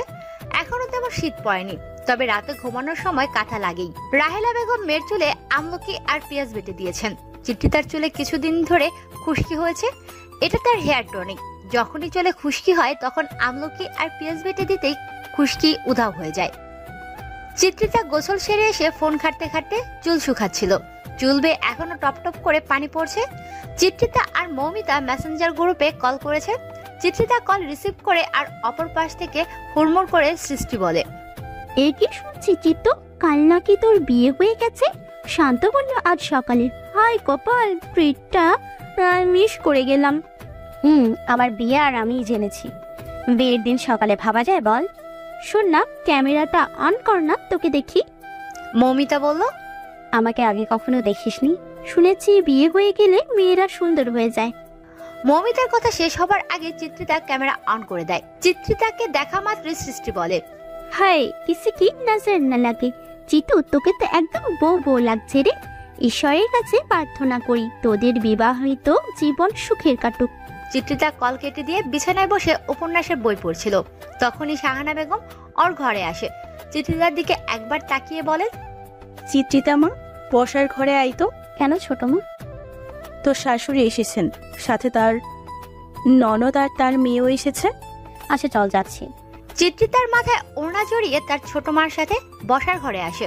মনোয়ারা বেগম, তার ননদ রেহানা আর ওনার মেয়ে রিমি সোফায় বসে আছে। মনোয়ারা বেগমের মুখটা থমথমে হয়ে রয়েছে। রিমি মেয়েটাকে তিনি খুব একটা পছন্দ করেন না। মেয়েটা বড্ড একরোখা, গায়ে পড়া স্বভাবের। এই জন্যই অয়ন ওকে পছন্দ করে না। বেশ কয়েকবার পিছু ঘুরেছে। যেই শুনেছে অয়নের বিয়ে হয়ে গেছে, অমনি জেদ ধরেছে চিত্রিতাকে দেখতে আসবে। চিত্রিতা ওদের সালাম জানিয়ে দাঁড়িয়ে থাকে। রেহানা চিত্রিতাকে দেখে বলে, মাশাআল্লাহ, দাঁড়িয়ে আছো কেন মা? বসো এখানটায়। চিত্রিতা রেহানার পাশে গিয়ে বসে। চিত্রিতার মা আর ছোট মাও এখানেই বসে রয়েছেন। ওনারা বসে কথা বলছিলেন। রিমি উঠে দাঁড়িয়ে চিত্রিতার সামনে এসে হাত ধরে দাঁড় করায়। এই মেয়েকে আমি কিছুতেই আমার অয়নের হতে দেব না। কথাটা মনে মনে বললেও রিমি চিত্রিতাকে বলে, ভাবি চলো তোমার ঘরে বসে কথা বলি। এই মেয়ে না জানি আবার কোন ঝামেলা পাতায়। কথাটা মনে মনে বললেন মনোয়ারা বেগম। তারপর রেহানার দিকে তাকায়। এখানে বসেই কথা বল না, বললেন রেহানা। তখন চিত্রিতার মা বলেন, থাক না আপা, ওরা কথা বলুক গিয়ে। চিত্রিতা রিমিকে নিয়ে তার রুমে গেল। রিমি চিত্রিতার সারা ঘরে একবার চোখ বুলিয়ে নিল। চিত্রিতার মোটেও রিমিকে সুবিধের মনে হচ্ছে না। কিছুক্ষণ বাদে রিমি নাক টেনে বলতে থাকে, 4 বছর ধরে আমার আর অয়নের রিলেশন, আমরা একে অপরকে ভীষণ ভালোবাসি। তুমি প্লিজ ওকে ছেড়ে দাও। এখনো তো তুমি ওই বাড়িতে যাওনি, আর অয়ন আমার সাথে রুম ডেটও করেছে। রিমি সব কথা যেন চিত্রিতার মাথার উপর দিয়ে যাচ্ছে। অয়নকে দেখে তো এমনটা মনে হয়নি যে সে বিয়েতে রাজি নয়। সে তখন ভেবে নেয় এই কথাটা সরাসরি অয়নকে জিজ্ঞাসা করবে। চিত্রিতা রিমিকে কিছু বলতে নেবে, তখনই মনোয়ারা বেগম ডাক দেন। ওনার হয়তো এখনই চলে যাবেন। তারপর চিত্রিতার সারাদিন নিজের ঘর থেকে বের হয়নি। আজ সারাদিনে একটিবারও অয়নের কল আসেনি। আজ অয়নের কাজের প্রেশারটা একটু বেশি। রাতে খাওয়া দাওয়া করে ঘরে এসে চিত্রিতার অয়নকে কল করে, তবে সেটা মিসড কল। পর মুহূর্তে অয়ন পুনরায় কল করে। সেই আগেই সালাম জানায়।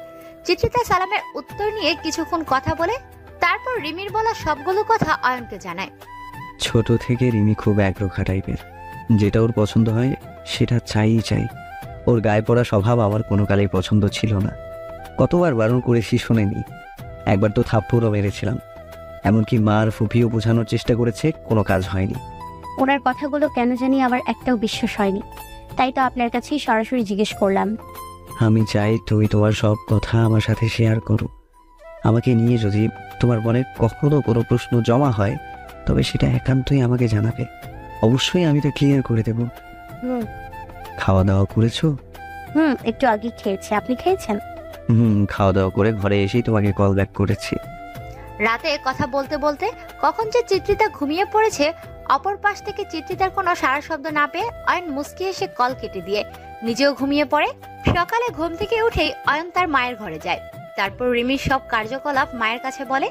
মনোয়ারা বেগম ছেলের আশ্বাস দেন যে উনি থাকতে রিমিকে কোনো সমস্যা তৈরি করতে দেবেন না। আজ চিত্রিতা আর অয়নের বিয়ের শপিং করতে বের হবে। 2 দিন পরেই গায়ে হলুদ, আর তার পরের দিনই বিয়ে। চিত্রিতা শান্তর সাথে আগে বের হয়েছে। তার মা আর ছোট মা পেছন পেছন আসছেন। গেটের সামনে আসতেই কাউকে দেখে চিত্রিতার চোখ আটকে গেল। জিন্স প্যান্টের সাথে ইন করে কালো শার্ট পরেছে অয়ন। ফর্সা শরীরে কালো শার্টটা যেন ফুটে উঠেছে। শার্টের হাতা কিছুটা ফোল্ড করা, চোখে কালো ফ্রেমের চশমা, আর হাতে কালো বেল্টের ঘড়ি। সাধারণ গেট আপে তাকে অসাধারণ লাগছে। চিত্রিতার নিঃশ্বাস যেন আটকে যাচ্ছে, বুকে ধরপড় করছে। এক দৃষ্টিতে মানুষটার দিকে তাকিয়ে আছে সে। অয়ন এখানে এসেছে মূলত ওরা সবাই একসাথে বিয়ের শপিং করবে। মনোয়ারা বেগম বলেই দিয়েছেন যে যাতে চিত্রিতাকে নিয়ে একসাথে যায়। শাশুড়ির থেকে পারমিশন নিয়ে অয়ন চিত্রিতাকে নিয়ে যায়। শান্ত তার মা আর জেঠিমাকে বাইকে করে নিয়ে যায়। চিত্রিতাদের বাড়ি থেকে শপিং মল অনেকটা দূরত্বে রয়েছে। শান্ত তার মা আর জেঠিমাকে নিয়ে মলের ভেতরে চলে যায়। শপিং মলের থেকে অনেকটা কাছেই অয়নদের বাড়ি। চারু আর মেয়ে আরুষি এবং মনোয়ারা বেগমকে সাথে নিয়ে এসেছেন কিছুক্ষণ আগেই। অয়ন পার্কিং সাইডে বাইক রেখে চিত্রিতার হাত ধরে। অয়ন হাত ধরায় চিত্রিতার বুক ধুকপুক করতে শুরু করে দিয়েছে, হাতও কিছুটা কাঁপছে। অয়ন তার অবস্থা বুঝতে পেরে বলে, এভাবে কাঁপছো কেন? আমি কি বাঘ নাকি ভাল্লুক যে তোমাকে খেয়ে ফেলবো? কথাটা বলার মাঝেও অয়নের ঠোঁটে লেগে থাকা অমায়িক হাসির দিকে তাকিয়েছিল চিত্রিতা। হুটহাট তার এমন কাঁপাকাঁপিতে সে প্রচন্ড বিরক্ত। কই, আগে তো এমন হয়নি কখনো। ওদের শপিং করতে করতে প্রায় সন্ধ্যা হয়ে এসেছে। মাঝে আর 2 দিন রয়েছে হাতে। খুব অল্প সময়ের মাঝে সবকিছুর বন্দোবস্ত করতে হচ্ছে। অয়নের অফিস থেকে 15 দিনের ছুটি দেওয়া হয়েছে। চিত্রিতার বিয়েতে চারুর বাবা বাড়ি আসতে পারবে না। বাড়ির বড় বউ হিসেবে সব দায়িত্ব তার উপর, একমাত্র দেবর বলে কথা। সব আয়োজন ঘরোয়া ভাবেই করা হচ্ছে। অয়নদের বাড়িতে মেহমান গিজগিজ করছে। তার মামার ফ্যামিলি আবার রেহানার ফুল ফ্যামিলি এসেছে বিয়েতে। চিত্রিতাদের বাড়িতে ওর নানু বাড়ির সবাই বেশ হইহুল্লোড়ে করছে। পরিবারের সবচেয়ে ছোট মেয়ের বিয়ে, আত্মীয় স্বজনদের দিয়েই পুরো বাড়ি ভরে গেছে। আজ চিত্রিতার বাবা বাড়ি থেকে শ্বশুর বাড়ি যাবে। বরযাত্রীরা সবাই দুপুরের দিকেই চলে এসে। মৌমিতা আর সৃষ্টি এসেছে। চিত্রিতাকে অয়নের পাশে বসিয়ে অনেকগুলো ছবিও তোলা হয়েছে। বরাবরের মতো আজও চিত্রিতার লজ্জায় মাথা নিচু করেই ছিল।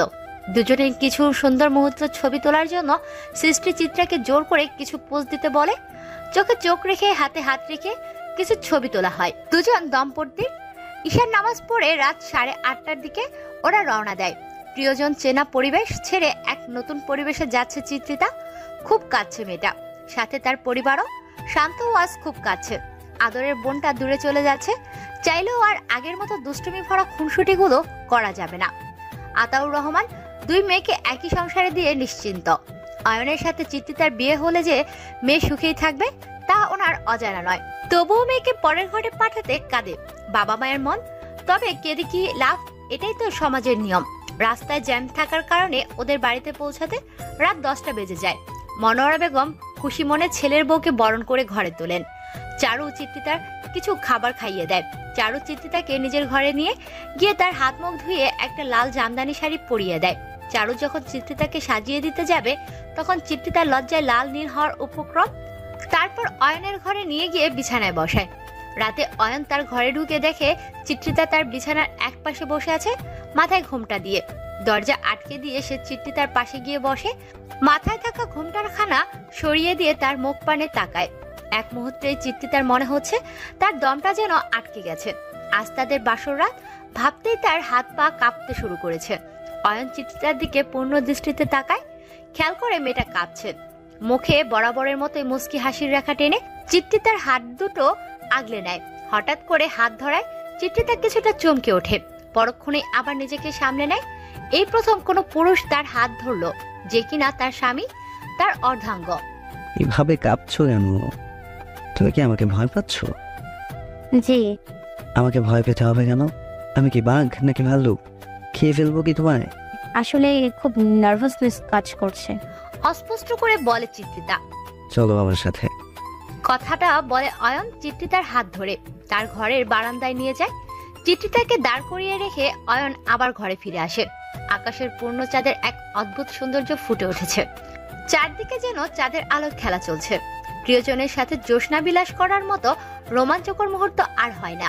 চিত্রিতা বারান্দার গ্রিলে হেলান দিয়ে দাঁড়িয়ে অয়নের কথাই ভাবছিল। তখনই সে তার ঘাড়ের উপর কারো ভারী নিঃশ্বাস উপলব্ধি করে। চট করে পেছনে ফিরে তাকিয়ে দেখে অয়ন দাঁড়িয়ে আছে। অয়নকে দেখে চিত্রিতার শরীরে যেন শীতল স্রোত বয়ে যাচ্ছে। চাঁদের আবছা আলোতে অয়নকে স্নিগ্ধ দেখাচ্ছে। এ যেন এক নতুন ভালো লাগার সাথে পরিচয় হচ্ছে সে। অয়ন চিত্রিতার গায়ে একটা চাদর জড়িয়ে বারান্দায় রাখা দোলনায় বসায়, আর পাশে সেও বসে পড়ে। সেদিন তোমাদের বাড়ির বাগানে একটা দোলনা দেখেছি। এরপর শান্তর কাছ থেকে জানতে পারি দোলনাটা নাকি তোমার খুব প্রিয়, তাই কালই আনিয়েছি। মাঝে মাঝে তোমার সাথে এখানে বসে চন্দ্রবিলাস করব। চিত্রিতা কিছুক্ষণ অয়নের দিকে তাকায়, তবে কিছু বলে না। অতঃপর অয়ন আবার বলে, একজন জীবন সঙ্গীর চেয়ে আপন হয়তো আর কেউ হয় না। আমি তোমার একজন ভালো বন্ধু হতে চাই। মনে রেখো, স্বামী হচ্ছে একটা মেয়ের সবচেয়ে ভালো বন্ধু। তোমার ইচ্ছের বিরুদ্ধে কিছু হবে না, তাই ভয় পেও না। তোমার সব কথা আমাকে শেয়ার করবে, আমিও আমার সব কথা তোমার সাথে শেয়ার করব। মনে থাকবে?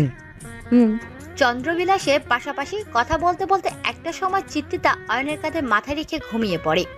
বাইরে থেকে হিমশীতল বাতাস আসছে। এখানে বেশিক্ষণ থাকলে ঠান্ডা লেগে যাবে, তাই অয়ন আস্তে করে চিত্রিতাকে কোলে করে ঘরে এসে বিছানায় শুইয়ে দেয়। এরপর লাইট অফ করে সেও চিত্রিতার পাশে শুয়ে পড়ে। অয়ন শুয়ে পড়ার সাথে সাথে চিত্রিতা উষ্ণতা পেয়ে তাকে জড়িয়ে ধরে। চিত্রিতার এমন বাচ্চামি দেখে অয়ন হেসে দেয় আর ভাবে, এখন যদি সে জেগে থাকতো তাহলে কি লজ্জাটাই না পেত। আরো অনেক কিছুই ভাবতে ভাবতে একসময় অয়ন চিত্রিতাকে জড়িয়ে ধরে ঘুমিয়ে পড়ে। বাবার বাড়িতে চিত্রিতা প্রতিদিন সকাল 9টায় ঘুম থেকে উঠতো। চিত্রিতার ঘুম থেকে উঠে ফোনের স্ক্রিনে তাকিয়ে দেখে 8:15 বেজে গেছে। নতুন বউ, তার উপর নতুন পরিবেশ, এভাবে এত বেলা করে ঘুমানো ঠিক হয়নি। আম্মা যদি রাগ করেন। অয়ন রুমে নেই, তার প্রতিদিনের অভ্যাস সকালে ব্যায়াম করা, তাই সে ছাদের কর্নারি রুমে এক্সারসাইজ করছে। চিত্রিতা তাড়াতাড়ি করে উঠে ফ্রেশ হয়ে রান্নাঘরে চলে আসে। মনোয়ারা বেগম আর চারু নাস্তা তৈরি করছেন। চিত্রিতাকে দেখে মনোয়ারা বেগম একটা মিষ্টি হাসি দেন। নতুন পরিবেশে খাপ খাওয়াতে একটু সময় লাগবে, তবে অভ্যেস করে নিও মা। জি আম্মা। চিত্রিতার হাতে মনোয়ারা বেগম এক মগ কফি দিয়ে রুমে পাঠিয়ে দেন। অয়ন হয়তো সবই ওয়াশরুম থেকে ফ্রেশ হয়ে এসেছে, সামনের চুলগুলো হালকা ভেজা। চিত্রিতা এক পা দুপা করে ঘরের ভেতর প্রবেশ করে অয়নের সামনে এসে বলে, আপনার কফি। অয়ন চিত্রিতার কাছে এসে কফির মগটা নিয়ে এক চুমুক খেয়ে নেয়। তারপর চিত্রিতাকে বলে, আজ কফিতে চিনি কম হয়েছে। আমি তো বানাইনি, আম্মা বানিয়েছে, তাই জানি না। তুমি একবার খেয়েই দেখো। চিত্রিতা কফির মগ নিয়ে একটু খেয়ে দেখে চিনি একদমই ঠিক আছে। অয়নকে চিনি ঠিকই আছে বললে সে চট করে চিত্রিতার হাত থেকে কফির মগটা নিয়ে নেয় আর বিছানায় হেলান দিয়ে বসে আয়েশ করে বাকি কফিটুকু পান করে নেয়। তারপর মুখে হাসির রেখা ফুটিয়ে বলে, এবার চিনি ঠিক আছে। পরের দিন অয়ন চিত্রিতাকে তার বাবা বাড়িতে নিয়ে যায়। 2 দিন পর মেয়েকে কাছে পেয়ে রাহেলা বেগম মনে হচ্ছে যেন এক যুগ ধরে মেয়ে দেখেন না। বিয়ের পর অয়ন প্রথমবারের মতো শ্বশুর বাড়ি আসায় 2 শাশুড়ি মিলে জামাই আদর করছেন খুশি মনে। এত খাবার খেতে খেতে অয়নের যেন আরো বেহাল অবস্থা। জীবনের প্রথম জামাই আদর খাচ্ছে কিনা। 2 দিন হতে অয়ন চিত্রিতাকে নিয়ে বাসায় ফিরে আসে। ছোট নাত বউকে পেয়ে কুলসুম বানু যেন খুশিতে আত্মহারা। চিত্রিতার সাথে খুব ভাব জমেছে কুলসুম বানুর। তার এক কথায় এবার উনি মরেও শান্তি পাবেন। শেষ সময়টা তিনি স্বামীর ভিটে কাটাতে চান। মায়ের এমন জেদের কাছে হেরে গিয়ে আরিফ সাহেব কুলসুম বানুকে গ্রামে নিয়ে আসতে হয়েছে। সেখানে ওনার ছোট খালাও রয়েছেন, সাথে একজন কেয়ারটেকার রাখা হয়েছে। স্বাভাবিকভাবে আরো 7 দিন কেটে যায়। কাল থেকে অয়নকে অফিসে যেতে হবে। তার 15 দিন ছুটি কালই শেষ হচ্ছে। চিত্রিতা এখন অয়নের সাথে আগের চেয়ে বেশ অনেকটাই ফ্রি হয়ে গেছে। ক্লান্ত শরীর নিয়ে সন্ধ্যার দিকে অয়ন বাসায় ফিরে। চিত্রিতা অয়নের জন্য 1 গ্লাস লেবুর শরবত করে ঘরে নিয়ে আসে। অয়ন ফ্রেশ হয়ে এসে দেখে চিত্রিতা তার জন্য শরবতের গ্লাস হাতে নিয়ে দাঁড়িয়ে আছে। ক্লান্ত ভরা মুখ, এক চিলতে হাসি ফুটে উঠছে মুহূর্তেই। চিত্রিতার হাত থেকে গ্লাসটা নিয়ে এক চুমুকেই সবটা শরবত সাবার করে ফেলে অয়ন। চিত্রিতাকে বিছানায় বসিয়ে চট করে তার কোলে মাথা রেখে শুয়ে পড়ে অয়ন আর কাতর ভরা চাহনিতে তাকিয়ে থেকে বলে, মাথায় একটু হাত বুলিয়ে দেবে সোনা। চিত্রিতা আলতো হাতে অয়নের মাথায় হাত বুলিয়ে দিতে থাকে। অয়ন আবেশে চোখ বন্ধ করে রাখে। একটা সময় অয়ন চিত্রিতার হাত দুটিকে আঁকড়ে ধরে চুমু এঁকে দেয়। অয়নের এমন কাণ্ডে চিত্রিতা কিঞ্চিত চমকে ওঠে। পরক্ষণেই নিজেকে সামলে নেয়। এভাবে হুটহাট করে চমকে ওঠা, কাঁপাকাঁপি শুরু হয়ে যাওয়া নিয়ে চিত্রিতা বারবারই ভীষণ বিরক্ত। কেন এমন হতে হবে? লোকটা তো তার একান্তই ব্যক্তিগত। চিত্রিতাকে চুপ করে থাকতে দেখে অয়ন শোয়া থেকে উঠে বসে, চিত্রিতার দিকে তাকায় আর বলে, আচ্ছা ধরো কোনোদিন যদি কোনো বিষয় নিয়ে তোমার সাথে রাগারাগি করি, তাহলে তুমি কি করবে? চুপ করে থাকবো। কেন? কারণ আমি চাই আমাদের সংসারে শান্তি বিরাজমান থাকুক। দুজনেই যদি একসাথে রাগারাগি করি তাহলে তা বাড়বে, বয়ে কমবে না। আমার বউ দেখছি খুব বুদ্ধিমতী। আমরা সব সময় চেষ্টা করব দুজনের হাসি কান্না, রাগ, অভিমান, দুঃখ, কষ্ট সব ভাগাভাগি করে নেয়ার। রাতে সবাই একসাথে খেতে বসেছে। আজ শ্বশুরবাড়ির প্রথম চিত্রিতা সবগুলো রান্না করেছে। মনোয়ারা বেগম আর চারু কিছুটা সাহায্য করেছে তাকে। সবাই খাবার খেয়ে খুব প্রশংসা করছে। রান্নাঘরে সব গোছগাছ করে চিত্রিতা ঘরে এসে দেখে অয়ন শুয়ে আছে। চিত্রিতা ভেবেছে অয়ন ঘুমিয়ে পড়েছে, তাই সে তার গায়ের কম্বলটাকে শরীরে ভালো করে জড়িয়ে দিয়ে লাইট অফ করে অয়নের পাশে শুয়ে পড়ে। প্রতিদিন অয়নের বুকে মাথা রেখে ঘুমানোটা তার জন্য অভ্যাসে পরিণত হয়েছে। এপাশ ওপাশ ছটফট করছে, তবুও যেন নিদ্রারা চোখে হানা দিচ্ছে না। চিত্রিতাকে এভাবে এপাশ ওপাশ করতে দেখে অয়ন তাকে কাছে টেনে নেয়। চিত্রিতার চোখ বন্ধ করে অয়নের বুকে মাথা রাখে। একটা সময় পর দুজনেই গভীর ঘুমে তলিয়ে যায়। সকালে চিত্রিতার ঘুম আগে ভেঙে যায়। অয়ন এখনো বেঘরে ঘুমাচ্ছে। চিত্রিতা ঘুমন্ত অয়নের এক ধ্যানে দেখছে, যেন এই দেখা ছাড়া আর কোনো কাজ নেই তার। ঘুমন্ত অয়নকে এতটাই স্নিগ্ধ দেখাচ্ছে যে চিত্রিতা ঘোরের মাঝে চলে যাচ্ছে। ভালোই লাগছে এভাবে তাকিয়ে থাকতে তার। টুক করে অয়নের কপালে একটা চুমু এঁকে দেয় চিত্রিতা। ফ্রেশ হয়ে সকালের নাস্তা বানানোর জন্য রান্নাঘরে চলে আসে। দু বোন মিলে সকালের নাস্তাটুকু বানিয়ে নেয়। খাবার টেবিলে সবাই একত্রে বসেছে। তখন মনোয়ারা বেগম বলেন, কাল ওনার ভাইয়ের বাড়ি মিলাদের আয়োজন করা হয়েছে। মতিন সাহেব বলেছে ওনাদের যেতেই হবে, তাই মনোয়ারা বেগম আর না করে পারেননি। যেহেতু কাল শুক্রবার, তাই কারোরই যেতে কোনো অসুবিধে নেই। কাল ভোরের দিকে ওনারা বেরিয়ে পড়বেন। নাস্তা করে অফিসে যাওয়ার উদ্দেশ্যে বেরিয়ে পড়ে আমির আর অয়ন। আরিফ সাহেব রিটায়ার করেছেন বছর খানেক আগে। এখন ওনার অবসর সময় কাটে বই পড়ে। দুপুরে খাওয়া দাওয়ার পর অয়নের সাথে কিছুক্ষণ ফোন আলাপ হয় চিত্রিতার। সন্ধ্যার দিকে দুভাই বাসায় আসে। অয়ন বাসায় আসতেই চিত্রিতা তার জন্য এক গ্লাস শরবত বানিয়ে নিয়ে আসে। চিত্রিতার বানিয়ে দেওয়া শরবত খাওয়াটা অয়নের যেন অভ্যাসে পরিণত হয়েছে। আগে মনোয়ারা বেগম এই দায়িত্বটা পালন করেছে, এখন চিত্রিতা আসায় তিনি নিশ্চিন্ত। অয়ন শরবতটা খেয়ে নেয়। এরপর একটা ব্যাগ চিত্রিতার দিকে এগিয়ে দেয়। ব্যাগের ভেতর একটা মেরুন রঙের শাড়ি। শাড়িটাতে ছোট ছোট সোনালী সুতোর কারুকাজ করা রয়েছে। অয়ন চিত্রিতাকে এই শাড়িটা কাল পরতে বলে। রাতে ডিনার শেষে সবাই যার যার প্রয়োজনীয় জিনিস ব্যাগে গুছিয়ে নেয়। ভোর 5টায় ওরা সবাই রওনা দেবে। যেতে যেতে প্রায় 5 বা 5.5 ঘন্টা লেগে যাবে। জুম্মা নামাজের পর মিলাদের আয়োজন করা হবে। ওদের পৌঁছতে পৌঁছতে প্রায় 10:30 বেজে যায়। জার্নি করে আসার জন্য চিত্রিতা গোসল করে অয়নের দেওয়া শাড়িটা পরে নেয়। শহরের তুলনায় গ্রামের শীতের ভাবটা বেশি থাকে। চিত্রিতা সোয়েটার জড়িয়ে আছে, তবুও যেন তার শীত কমছে না। কিছুক্ষণ বাদে অয়ন হাতে করে 1 কাপ চা নিয়ে এসে চিত্রিতাকে দেয়। জুম্মার নামাজ পড়ে মিলাদের আয়োজন বেশ ভালোভাবেই হয়। যেহেতু চিত্রিতা নতুন বউ, তাই অনেকেই ওকে দেখতে আসছে। রাতে মতিন সাহেবের স্ত্রী আর ওনার পুত্রবধূ পিঠা বানাচ্ছেন। মনোয়ারা বেগম আর চারুও পিঠা বানাতে সাহায্য করছেন। চিত্রিতা একটু টুলে আরুষিকে কোলে নিয়ে বসে বসে পিঠা বানানো দেখছে। পিঠা বানাতে দেখতে ভালোই লাগছে চিত্রিতার। ও কখনো পিঠা বানায়নি, তবে দেখে দেখে শেখার চেষ্টা করছে। দুধ পুলি চিত্রিতার পছন্দের তালিকার শীর্ষে, তা মনোয়ারা বেগম জানেন, তাই আলাদা করে 2 পিস বেশি দিয়েছেন তিনি। রাতে ঘুমানোর সময় দূর দূরান্ত থেকে কিছু একটা শব্দ ভেসে আসছে, যার জন্য চিত্রিতা ভয়ে ঘুমাতে পারছে না। অয়ন চিত্রিতার অবস্থা বুঝতে পেরে বলে, ভয় পেও না, এগুলো শিয়ালের হাত। প্রচন্ড শীতের কারণে ওরা এভাবে কান্না করছে। ওরা কোথায় থাকে? এখানে একটা পুরনো কবরস্থান আছে, ওরা ওখানে মাটির ভেতর গর্ত করে থাকে। ও, এখন চুপটি করে ঘুমিয়ে পড়ো। জার্নি করে আসার পর তো আর রেস্ট নিতে পারলে না, ঘুমোতে না পারলে খারাপ লাগবে।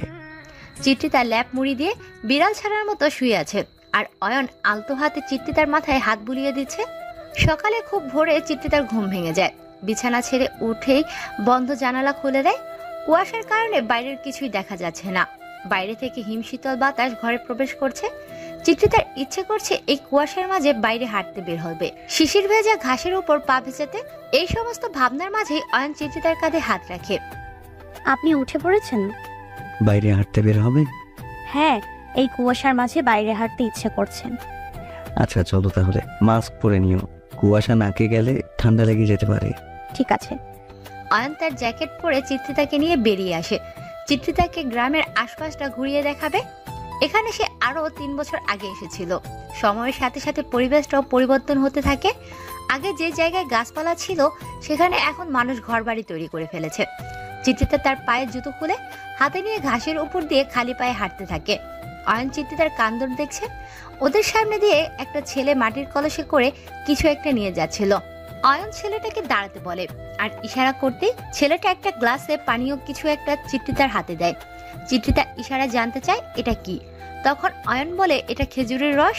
তারপর চিত্রিতা একটু একটু করে খেতে থাকে। টেস্টটা চিত্রিতার ভীষণ ভালো লাগে। শীতের সকালে খেজুরের রস খাওয়ার মজাই আলাদা।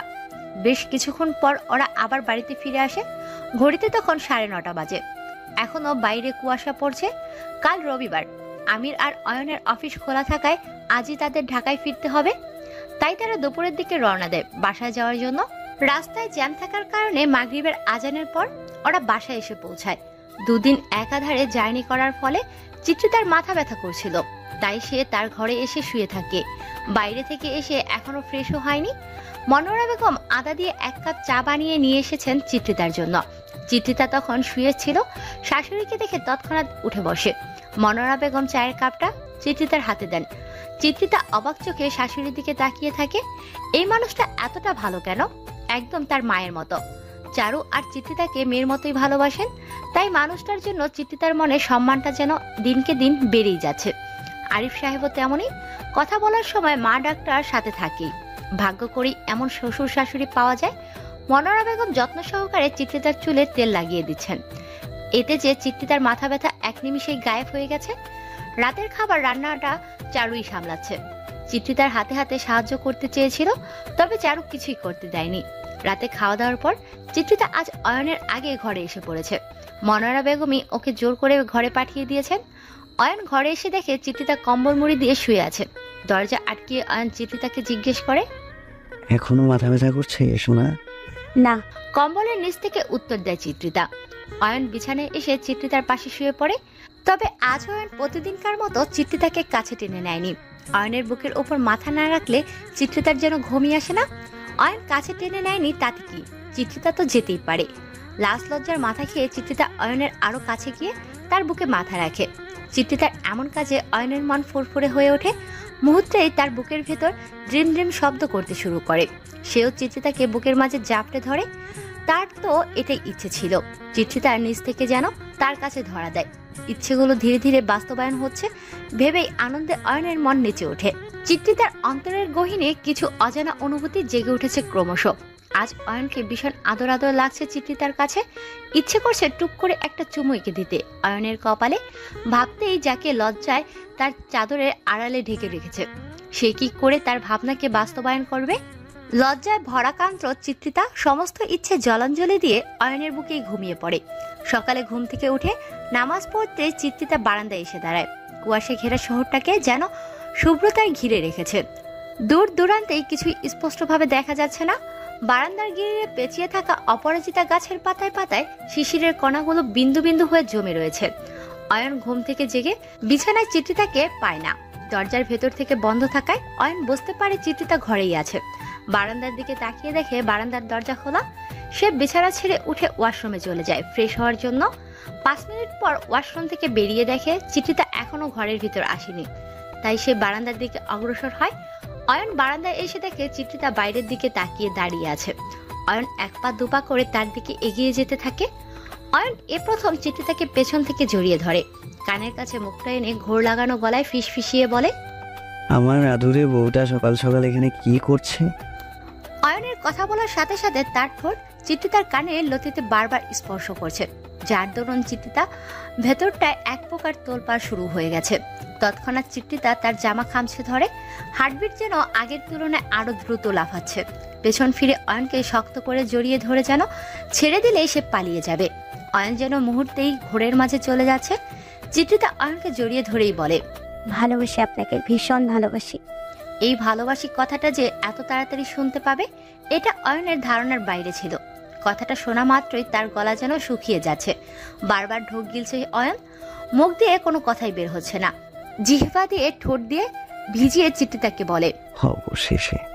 চিত্রিতার মুখটা উঁচু করে চোখে চোখ রেখে তাকায় অয়ন। ধীরে ধীরে প্রিয়সীর দিকে অগ্রসর হতে থাকে। এমন সময় ঘরের দরজায় কেউ কড়া নাড়ে। চট করে চিত্রিতা অয়নের থেকে দূরে সরে দাঁড়ায়। অয়ন বিরক্তি নিয়ে দোলনাটায় বসে পড়ে। চিত্রিতা ঘরে এসে দরজা খুলে দেয়। রিমি দাঁড়িয়ে আছে বাইরে। চিত্রিতাকে দরজার সামনে থেকে সরিয়ে ঘরের ভিতর চলে আসে। অয়ন তখন সবেমাত্র বারান্দা থেকে ঘরে এসে বিছানায় বসে।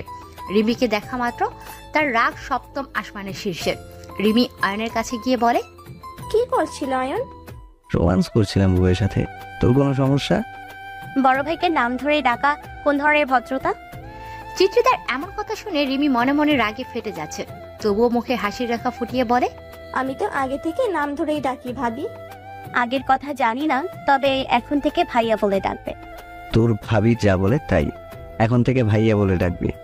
এখন যা তো ঘর থেকে, আমাকে অফিসে যাওয়ার জন্য রেডি হতে হবে। রিমি একটা ভেঙচি কেটে ঘর থেকে বেরিয়ে যায়। চিত্রিতা ঘর থেকে বের হতে যাবে, তখনই অয়ন তার হাত ধরে ফেলে। একটু একটু করে কাছে এসে চিত্রিতার কানের কাছে ফিসফিস করে বলে, আদরটুকু তোলা থাকুক। চিত্রিতার লজ্জা রাঙা মুখ করে মুচকি হেসে ঘর থেকে বেরিয়ে আসে। রান্নাঘরে চারু নাস্তার তৈরির বন্দোবস্ত করছে। মনোয়ারা বেগম সোফায় নাতনিকে কোলে নিয়ে বসে আছেন, পাশে আরিফ সাহেবও রয়েছেন। পরিবারটা এভাবেই পরিপূর্ণ থেকে স্বস্তির নিঃশ্বাস ফেলে আরিফ সাহেব। আরও সেই খিদে পাওয়ার চিত্রিতা এসে তাকে খাইয়ে দিচ্ছে। সকলে একসাথে নাস্তা করে। চিত্রিতা তখন রান্নাঘরে বাসনগুলো ধুয়ে রাখছিল। আরও সেই কাছে বলে চারুকে ঘরে পাঠিয়ে দিয়েছে সে। চিত্রিতা ঘরের দিকে যাচ্ছিল, তখনই শুনতে পায় অয়ন তাকে ডাকছে। অয়ন অফিসে যাওয়ার জন্য রেডি হয়ে গেছে। চিত্রিতাকে দেখা মাত্রই কাছে ডাকে অয়ন। তারপর কপালে একটা চুমু এঁকে একটা ফাইল ব্যাগে ভরে তাকে বলে বেরিয়ে যায়। লাঞ্চ টাইমে অয়ন বাড়ি ফিরে আসে। আজ হাফ ডে ছিল। আসার সময় চিত্রিতার জন্য একটা বেলি ফুলের মালা নিয়ে আসে। হাতে করে বেলি ফুল তার বড্ড প্রিয় যে।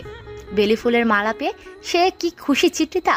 অয়ন একটা তাওয়াল হাতে করে ওয়াশরুমে চলে যায়। গোসল সেরে শুধুমাত্র তাওয়ালটা পরে খালি গায়ে বের হয়ে আসে সে। চিত্রিতা তখন অয়নকে খাবারের জন্য ডাকতে এসে অয়নকে এই অবস্থায় দেখে উল্টো ঘুরে দাঁড়ায় আর বলে, আপনার খাবার বেড়ে এনেছি, ঠান্ডা হয়ে যাবে, চলুন খেয়ে নেবেন। চিত্রিতা এখনো উল্টো দিকে মুখ করে দাঁড়িয়ে আছে। অয়ন চিত্রিতার হাত ধরে টান দিতে দুজনেই বিছানায় পড়ে যায়। অয়ন চিত্রিতার দিকে ঘোর লাগা দৃষ্টিতে তাকিয়ে থেকে ধীরে ধীরে তার কাছে এগিয়ে যেতে থাকে।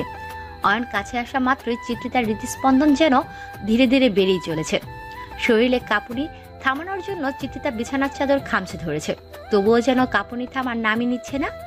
এমন অবস্থার জন্য নিজেই নিজেকে মনে মনে বকা দিচ্ছে। হঠাৎ করে এভাবে কাঁপাকাঁপি করা নিয়ে চিত্রিতার এখন প্রচন্ড রাগ লাগছে। কাঁপা কাঁপা গলায় বলে, প্লিজ কাছে আসবেন না, আমি মরে যাব, সত্যি মরে যাব। চিত্রিতার মাথা নিচু করেই কথাটা বলে। অয়ন চিত্রিতার এমন কর্মকাণ্ডে হেসে দিল। অয়নকে হাসতে দেখে চিত্রিতা বোকা চোখে তার দিকে তাকায়। এখনো তো আমি কিছুই করিনি, তাতে এই অবস্থা। কিছু করলে না জানি কি হবে তোমার। আপনি দিনকে দিন কেমন লাগামহীন হয়ে যাচ্ছেন। বউয়ের কাছে একটু আধটু লাগামহীন হওয়াই যায়, এত লজ্জা পেলে হবে? বলেই অয়নকে ধাক্কা দিয়ে ঘর থেকে বেরিয়ে আসে। অয়ন আকাশি রঙের টি শার্ট আর ট্রাউজার পরে খেতে আসে। চিত্রিতা আগে থেকে খাবার রেডি রেখেছিল, সবাই আগেই খেয়ে নিয়েছে। সাথে চিত্রিতাও। বিশাল আকাশে আজ অর্ধপূর্ণ চাঁদ বিরাজ করছে। আবছা আলোতে সেই শান্ত শহরটাকে একেবারে অন্যরকম লাগছে। ল্যাম্পপোস্টের আলোতে রাতের এই নির্জন পরিবেশটাকে উপভোগ করতে আলাদা একটা মুগ্ধতা কাজ করে। আজকের রাতটা চিত্রিতার জীবনে স্মরণীয় হয়ে থাকবে। চিত্রিতার অনেক দিনের ইচ্ছে ছিল রাতের বেলায় নির্জন পরিবেশে সে তার প্রিয় মানুষের সাথে হাতে হাত রেখে হাঁটবে। আগে বান্ধবীদের কাছ থেকে অনেক ধরনের নেগেটিভ কথা শুনে চিত্রিতার মনে হয়েছিল বিয়ে হয়ে গেলেও তার জীবনটা একটা খাঁচায় বন্দী হয়ে যাবে। তখনই সে অয়নের সাথে মানিয়ে নিতে পারবে না। চিত্রিতা বরাবরই অয়নকে গম্ভীর মুডি টাইপ ছেলে মনে করত, কারণ তার সাথে যতবারই অয়নের দেখা হয়েছে ততবারই সে অয়নকে গম্ভীর হয়ে থাকতে দেখেছে। তবে এখন তার ধারণা সম্পূর্ণ বদলে গেছে। চিত্রিতা বুঝে গেছে একমাত্র এই মানুষটার সাথে সে এক জনম পার করে দিতে পারবে। এসব কথা ভাবতে ভাবতেই ওরা কখন যে বাড়ি চলে এসেছে চিত্রিতা সেখানে কোনো খেয়ালই নেই।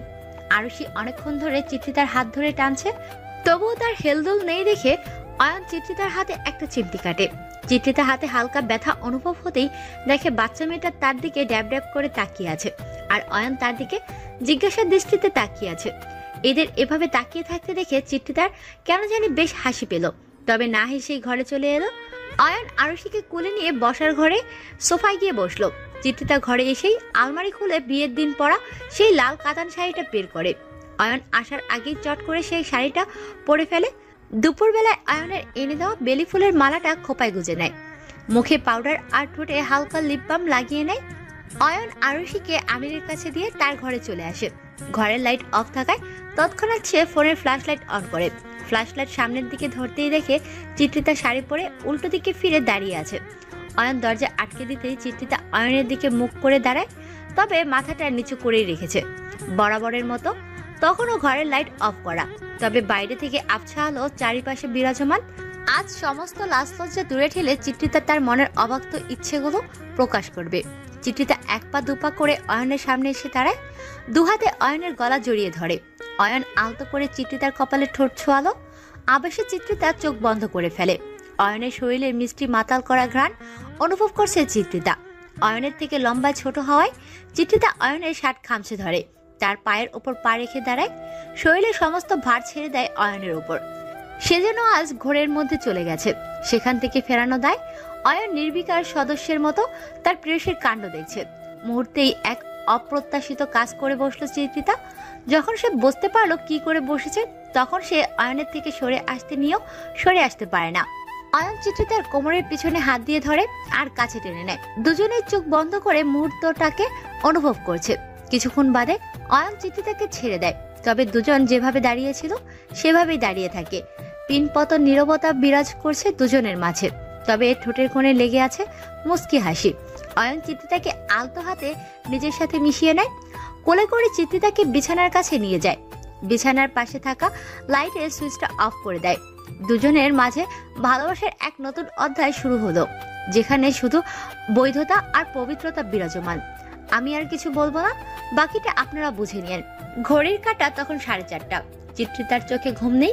কিছুক্ষণ আগেই গোসল করে বেরিয়েছে সে। কম্বল মুড়ি দিয়ে শুয়ে আছে, শরীরে ব্যথা অনুভব হচ্ছে। অয়ন ওয়াশরুম থেকে গোসল করে এসে দেখে চিত্রিতা চুপটি করে কম্বলের নিচে শুয়ে আছে। অয়ন বিছানায় চিত্রিতার পাশে গিয়ে শুয়ে পড়ে, তাকে জড়িয়ে ধরে ঘাড়ে মুখ গুজে দেয়। সকাল প্রায় 10:30। এখনো চিত্রিতার ঘুম ভাঙেনি। পাশেই অয়ন বেঘরে ঘুমাচ্ছে। চিত্রিতা ঘুম থেকে উঠে দেখে 10:30 বেজে গেছে। বিছানা ছেড়ে উঠতে নিলে শরীর আর মাথাটা ভার ভার অনুভব হচ্ছিল তার। তবু আস্তে আস্তে করে বিছানা ছেড়ে উঠে দাঁড়ায় চিত্রিতা, তবে বেশিক্ষণ দাঁড়িয়ে থাকতে পারে না। শরীর দুর্বলতার জন্য মাথা ঘুরে পড়ে বিছানার কোণে লেগে কপালে কিছু কেটে যায়। কিছু পড়ে যাওয়ার শব্দ শুনতেই অয়ন ধরফড়িয়ে শোয়া থেকে উঠে পড়ে। দ্রুত কাছে গিয়ে ধরতে সে উপলব্ধি করে চিত্রিতার গায়ে ভীষণ জ্বর আর কপালের কোণে কিছুটা রক্ত লেগে আছে। অয়ন চিত্রিতাকে কোলে করে বিছানায় শুয়ে দিয়ে কপালে ব্যান্ডেজ করে দেয়। আজ চিত্রিতার এমন অবস্থার জন্য নিজেকে দোষী মনে হয় অয়নের। ভিতরে অপরাধবোধ গ্রাস করে থাকে। অয়নের সেদিন আর অফিসে যাওয়া হয় না। সারাটাক্ষণ চিত্রিতার পাশেই থাকে সে। অনেকদিন হয়ে গেছে চিত্রিতা তার বাবার বাসায় যায়নি। অফিসের ছুটি না পাওয়ায় অয়নের সাথে আর যাওয়া হয়ে ওঠে না তার। মনটা বড্ড খারাপ হয়ে আছে বাবা মাকে দেখার জন্য। আজ অয়ন অফিসে যাবার পথে চিত্রিতাকে তার বাবার বাসায় দিয়ে আসবে। চিত্রিতার চোখে মুখে খুশির ঝিলিক। সকাল 9:30টার দিকে অয়ন চিত্রিতাকে পৌঁছে দিয়ে অফিসে চলে যায়। শান্ত তখন চিত্রিতাকে দেখে সে যে কি খুশি। কতদিন পর চিত্রিতা এসেছে। আজকের দিনটা কেমন যেন থমথমে, রৌদ্রের ছিটাফোঁটাও নেই। অয়নের অফিসে কিছুদিন হলো কাজের প্রেশার বেড়েছে। ব্যস্ততার মাঝেই অয়ন কিছু সময় বের করে চিত্রিতার সাথে কথা বলে। ফোনে অয়নের সাথে টুকটাক কথা হয়েছে তার, তবুও চিত্রিতা অয়নকে ভীষণভাবে মিস করছে। ঘরের লাইট অফ করে চিত্রিতা কম্বল মুড়ি দিয়ে শুয়ে আছে, তবে নিদ্রারা ধরা ছোঁয়ার বাইরে। সে মনে মনে আফসোস করতে থাকে কেন সে একা আসতে গেল। এখন রাতের 11টা বাজে। একটু আগে অয়ন খাওয়া দাওয়া করে ঘরে এসেছে ঘুমানোর জন্য। অয়নও আজ ব্যালকনির একাই বসে আছে। চারদিকে শূন্যতা বিরাজ করছে। তার মনেও যে প্রেয়সীর জন্য ব্যাকুল হয়ে আছে, যেন তাকে ছাড়া এক মুহূর্ত থাকা দেয়। কিছু একটা ভেবে ঝটপট তৈরি হয়ে ঘর থেকে বেরিয়ে পড়ে অয়ন। মনোয়ারা বেগমকে বলে বেরিয়ে পড়ে বাসা থেকে। ছেলের এমন পাগলামো দেখে আড়ালে হাসেন মনোয়ারা বেগম। প্রায় 35 মিনিট পর কাঙ্ক্ষিত স্থানে এসে পৌঁছায় অয়ন। রাস্তায় তেমন গাড়ি ঘোড়া না থাকায় তাড়াতাড়ি আসতে পেরেছে। চিত্রিতাদের বাড়ির কাছে পৌঁছাতেই মুখে এক চিলতে হাসি ফুটে ওঠে তার। গেটে নক করার মিনিট খানেক পর শান্ত এসে গেট খুলে দেয়। সে এতক্ষণ তার তথাকথিত গার্লফ্রেন্ড মিথিলার সাথে প্রেমালাপে ব্যস্ত ছিল। ভাইয়া আপনি ঘরে যান, আমি বড় মা আর মাকে ডাকছি। ওনাদের এখন ডেকে বিরক্ত করতে হবে, তুমি ঘরে গিয়ে শুয়ে পড়ো। কথাটা বলেই চিত্রিতার ঘরের দিকে অগ্রসর হয়। চিত্রিতা তখনও জেগেই ছিল। এপাশ ওপাশ করার পরেও ঘুমেরা যেন আজ আসতেই চাইছে না। হঠাৎই ঘরে কড়া নাড়ার শব্দে পেয়ে চিত্রিতা উঠে বসে। পরবর্তীতে আবারও কেউ কড়া নাড়ে। চিত্রিতা ভাবে হয়তো বাড়ির কেউই, তাই সে উঠে দরজা খোলার জন্য। দরজা খুলে অয়নকে দেখতে পেয়ে চিত্রিতার মনের গহীনে লুকিয়ে থাকা খুশিরা ধেই ধেই করে নেচে ওঠে। অয়ন সারাদিন ক্লান্ত শরীর নিয়ে প্রেয়সীর মুখ পানে হাসি মুখে তাকিয়ে থাকে। চিত্রিতা অকপটে বলে, আপনাকে বড্ড ক্লান্ত দেখাচ্ছে, আপনি বসে বিশ্রাম করুন, আমি আপনার খাবারের ব্যবস্থা করছি। আমি বাড়ি থেকে খেয়েই এসেছি, তোমাকে ব্যস্ত হতে হবে না, আমি এখন ঘুমাবো। চিত্রিতা দরজা আটকে এসে অয়নের পাশে শুয়ে পড়ে। অয়ন চিত্রিতাকে কাছে টেনে তার বুকে মাথা রাখে। ক্লান্ত হওয়ায় ওভাবেই চিত্রিতার বুকে মাথা রেখে মুহূর্তেই ঘুমিয়ে পড়ে সে। চিত্রিতা অয়নের চুলে হাত বুলিয়ে দিচ্ছিল। একটা সময় পর সেও ঘুমিয়ে পড়ে। নিকোষ কালো অন্ধকার কাটিয়ে ভোরের আলো ফুটে উঠেছে। চারদিকে পাখির কিচিরমিচির কলকাকলি শোনা যাচ্ছে। জানালার কাচ ভেদ করে পর্দার আড়াল থেকে সোনালি রোদ্দুরের আলো চোখে পড়তেই ঘুম ভেঙে যায় চিত্রিতার। নিজেকে অয়নের বাহুডোরে দেখে মুচকি হাসে। মুগ্ধ নয়নে চেয়ে থাকে অয়নের মুখ পানে। এই মানুষটা এত বোঝে কেন তাকে? মানুষটার ভালোবাসায় নিজেকে বিলীন করে দিতে ইচ্ছে হয় তার। ঘুমন্ত অয়নকে আদর আদর লাগে দেখতে। চুপি স্বরে অয়নের গালে দুটো চুমু এঁকে দেয় চিত্রিতা। অয়ন হালকা নড়ে চড়ে চিত্রিতাকে নিজের সাথে আরো শক্ত করে চেপে ধরে আর বলে, আজ বরকে আদর করা হচ্ছে, কি ব্যাপার? আমার বর, আমি আদর করব, আপনার কি? কথাটা বলে চিত্রিতা অয়নের বুকে মুখ গুজে রাখে। অয়নের মনের মাঝে প্রশান্তির নামক পাখি গুলো আজ মন আকাশে ডানা মেলে উঠছে। চিত্রিতাকে আরো শক্ত করে জাপটে ধরে সে। কিন্তু আমার যে বড্ড প্রেম প্রেম পাচ্ছে। তার হচ্ছে না মশাই, উঠুন, আপনার অফিসে যাওয়ার সময় হয়ে যাচ্ছে। চিত্রিতা অয়নকে হালকা ধাক্কা দিয়ে সরিয়ে ওয়াশরুমে চলে যায়। ফ্রেশ হয়ে এসে দেখে অয়ন এখনো বিছানায় কম্বল মুড়ি দিয়ে শুয়ে আছে। চিত্রিতা অয়নকে জোর করে ওয়াশরুমে পাঠিয়ে দিয়ে রান্নাঘরে চলে আসে। রাহেলা বেগম আর শাহানা বেগম নাস্তা বানাচ্ছেন, তাই সে চট করে এক মগ কফি বানিয়ে নেয় অয়নের জন্য। 8:30টার দিকে অয়ন তৈরি হয়ে অফিসে চলে যায়। আজ হাফ ডে অফিস, তাই সে দুপুরে এসে বিকেলে বাসায় নিয়ে যাবে সাথে করে। 5টার আগেই ওরা বাসায় ফিরে আসে। অয়ন ফ্রেশ হয়ে বাইরে কোথাও একটা বের হয়। অয়নের বাইরে যাওয়ার পর চিত্রিতা ফ্রেশ হয়ে নেয়। তারপর বারান্দায় রাখা দোলনাটায় গিয়ে বসে পড়ে। গোধূলির লগ্ন শুরু হয়ে গেছে। চারদিকে সোনালি আর লালচে আভা গুলো একটু একটু করে আধারের সাথে মিলিয়ে যাচ্ছে। পাখিরা ডানা ঝাপটে তাদের নিরে ফিরে যাবার প্রস্তুতি নিয়েছে। চিত্রিতা একমনে আকাশ পানে চেয়ে আছে। সময় তার নিজ নিয়মে অবহাত। দেখতে দেখতে বেশ অনেকগুলো দিনই কেটে গেছে। ভালোবাসার গভীরতা দিনকে দিন যেন বেড়েই যাচ্ছে। আজ ছোট্ট আরুষির জন্মদিন। চারু আর চিত্রিতা মিলে আরুষির পছন্দের খাবার রান্না করেছে। ছোট্ট আরুষি এগোর ওগোর ছোটাছুটি করছে। মনোয়ারা বেগম হাতে হাতে ওদের কাজে সাহায্য করছে। বিকেলে চিত্রিতার বাবা বাড়ি থেকে সবাই আসবে। দুপুর 2:30টার দিকে ওদের রান্না বাড়ার সমস্ত কাজ শেষ করে। চারুই মূলত সব রান্না করেছে। চিত্রিতা তার শাশুড়ির সাথে মিলে সাহায্য করেছিল। এই অল্পতেই হাঁপিয়ে গেছে চিত্রিতা। ঘেমে নিয়ে একাকার হয়ে আছে সে। ফ্রেশ হওয়ার জন্য রান্নাঘর থেকে নিজের ঘরে চলে আসে চিত্রিতা। আজ অয়ন অফিসে যায়নি। বিছানায় বসে আদশোয়া হয়ে ফোনে অফিসের কারোর সাথে কথা বলছিল। চিত্রিতা আলমারি খুলে একটা সুতি শাড়ি নিয়ে ওয়াশরুমে চলে যায়। শরীরে ক্লান্তি অনুভব হওয়ায় একেবারে গোসল করে বের হয় চিত্রিতা। ওয়াশরুমের দরজার সামনে দাঁড়াতেই চিত্রিতা মাথা ঘুরে ওঠে। চারপাশে কিছুটা অন্ধকার দেখছে সে। দরজা আঁকড়ে ধরে কিছুক্ষণ চোখ বন্ধ করে দাঁড়ায় চিত্রিতা। নিজেকে স্বাভাবিক করে অয়নের অপর পাশে গিয়ে শুয়ে পড়ে। চিত্রিতাকে এভাবে অবেলায় শুতে দেখে অয়ন বলে, কি হয়েছে তোমার? তুমি তো কখনো অবেলা এইভাবে শুয়ে থাকো না। কিছু হয়নি, ক্লান্ত লাগছে ভীষণ। কিছু হয়নি বললেই হলো? চোখ মুখ কেমন ফ্যাকাশে দেখাচ্ছে তোমার। আমার মাথায় একটু হাত বুলিয়ে দিন না। একটু আবেদনময়ী হয়ে কথাটা বলে চিত্রিতা। সেই আদর্শ অবস্থাতেই অয়ন চিত্রিতার মাথায় হাত বুলিয়ে দিতে থাকে। চিত্রিতার চোখ বুজে আছে, তবে ঘুমিয়ে পড়েনি। বিকেলে চিত্রিতাদের বাড়ির সবাই আসে। সন্ধ্যে 7টার দিকে কেক কাটা হয়। তারপর রাতে সবাই একসাথে খেতে বসেছে। বড়দের আগেই খাবার খাইয়ে দেওয়া হয়েছে। তারা বসার ঘরে কথাবার্তা বলছেন। এখন চারু, আমির, চিত্রিতা, অয়ন আর শান্ত খেতে বসেছে। আরুষিকে মনোয়ারা বেগম আগেই ঘুম পাড়িয়ে ঘরে শুইয়ে দিয়েছে। আজ চিত্রিতার পরিবার এখানে থাকবে। বিরিয়ানিটা মুখে দেওয়ার সাথে সাথে গা গুলিয়ে আসছিল, তাই কোনো রকমে নিজেকে সামলে নিয়ে কাউকে কিছু বলার সুযোগ না দিয়ে দৌড়ে ঘরে চলে আসে চিত্রিতা। ওয়াশরুমে গিয়ে অনর্গল বমি করতে থাকে সে। শরীর যেন মুহূর্তেই অসাড় হয়ে আসছে। আস্তে ধীরে ঘরের দিকে এগিয়ে আসে। কার্পেটের সাথে পা লেগে পড়েই যাচ্ছিল, তখন অয়ন দৌড়ে এসে ধরে ফেলে। চিত্রিতার চোখ বন্ধ করে অয়নের বুকের মাঝে লেপতে থাকে। অয়ন কোলে করে চিত্রিতাকে বিছানায় শুইয়ে দেয়। ওভাবে খাবার ছেড়ে উঠে চলে আসলে কেন শোনা? বিরিয়ানির গন্ধটা আমার সহ্য হচ্ছিল না, কেমন বমি বমি পাচ্ছিল। চোখ বন্ধ করেই জবাব দেয় চিত্রিতা। চলো তোমাকে ডক্টরের কাছে নিয়ে যাব। না না, ডক্টরের কাছে যেতে হবে না, একটু বিশ্রাম দিলেই ঠিক হয়ে যাবে। চারুর কাছে চিত্রিতার না খেয়ে উঠে আসার কথা শুনে মনোয়ারা বেগম ওদের ঘরে আসেন। সাথে একটা প্লেট করে তার জন্য খাবার নিয়ে আসেন। অয়ন বিছানায় অন্য পাশে বসেছিল। মনোয়ারা বেগম চিত্রিতার কাছে গিয়ে নিজ হাতে খাইয়ে দিতে চাইলে পরপর 2বার খাবার মুখে নিয়ে খাওয়ার পর 3য়বারের মুখে নেওয়ার সাথে সাথেই বমি করে ভাসিয়ে দেয় চিত্রিতা। মনোয়ারা বেগম ঘরটাকে পরিষ্কার করে দেন। মনোয়ারা বেগমের আজও মনে আছে, তার আমির যখন পেটে ছিল কোনো খাবারই খেতে পারতেন না। খাবার খাওয়ার সাথে সাথে বমি করে ভাসিয়ে দিত। আর সবকিছুই ওনার স্বামী আরিফ সাহেব পরিষ্কার করতেন। এ নিয়ে ওনার শাশুড়ির কাছে কম কথা শুনতে হয়নি, তারপর সব সহ্য করতেন। কথায় কথায় ওনার শাশুড়ি বলতেন এইসব নাকি ওনার নাটক। সেই থেকেই উনি ভেবে রেখেছেন আমির আর অয়নের বউদের তিনি নিজের মেয়ের মতো আগলে রাখবেন। চিত্রিতা অপলক দৃষ্টিতে তাকিয়ে আছে। মানুষটা কত ভালো, মায়ের মতোই যত্ন নেয়। এভাবে পরপর দুবার বমি করার পর মনোয়ারা বেগম কিছুটা খটকা লাগে, তাই তিনি বলেছেন কাল চিত্রিতাকে নিয়ে হসপিটালে যাবেন। পরের দিন অয়ন অফিসে চলে যাওয়ার পর সকাল 10:30টার দিকে মনোয়ারা বেগম চিত্রিতাকে নিয়ে হসপিটালে নিয়ে যান। ডক্টর কিছু টেস্ট করতে দেন। কিছুক্ষণ পরেই ডক্টর টেস্টের রিপোর্ট দেবেন, তাই মনোয়ারা বেগম আর চিত্রিতার চেম্বারে বসে আছে।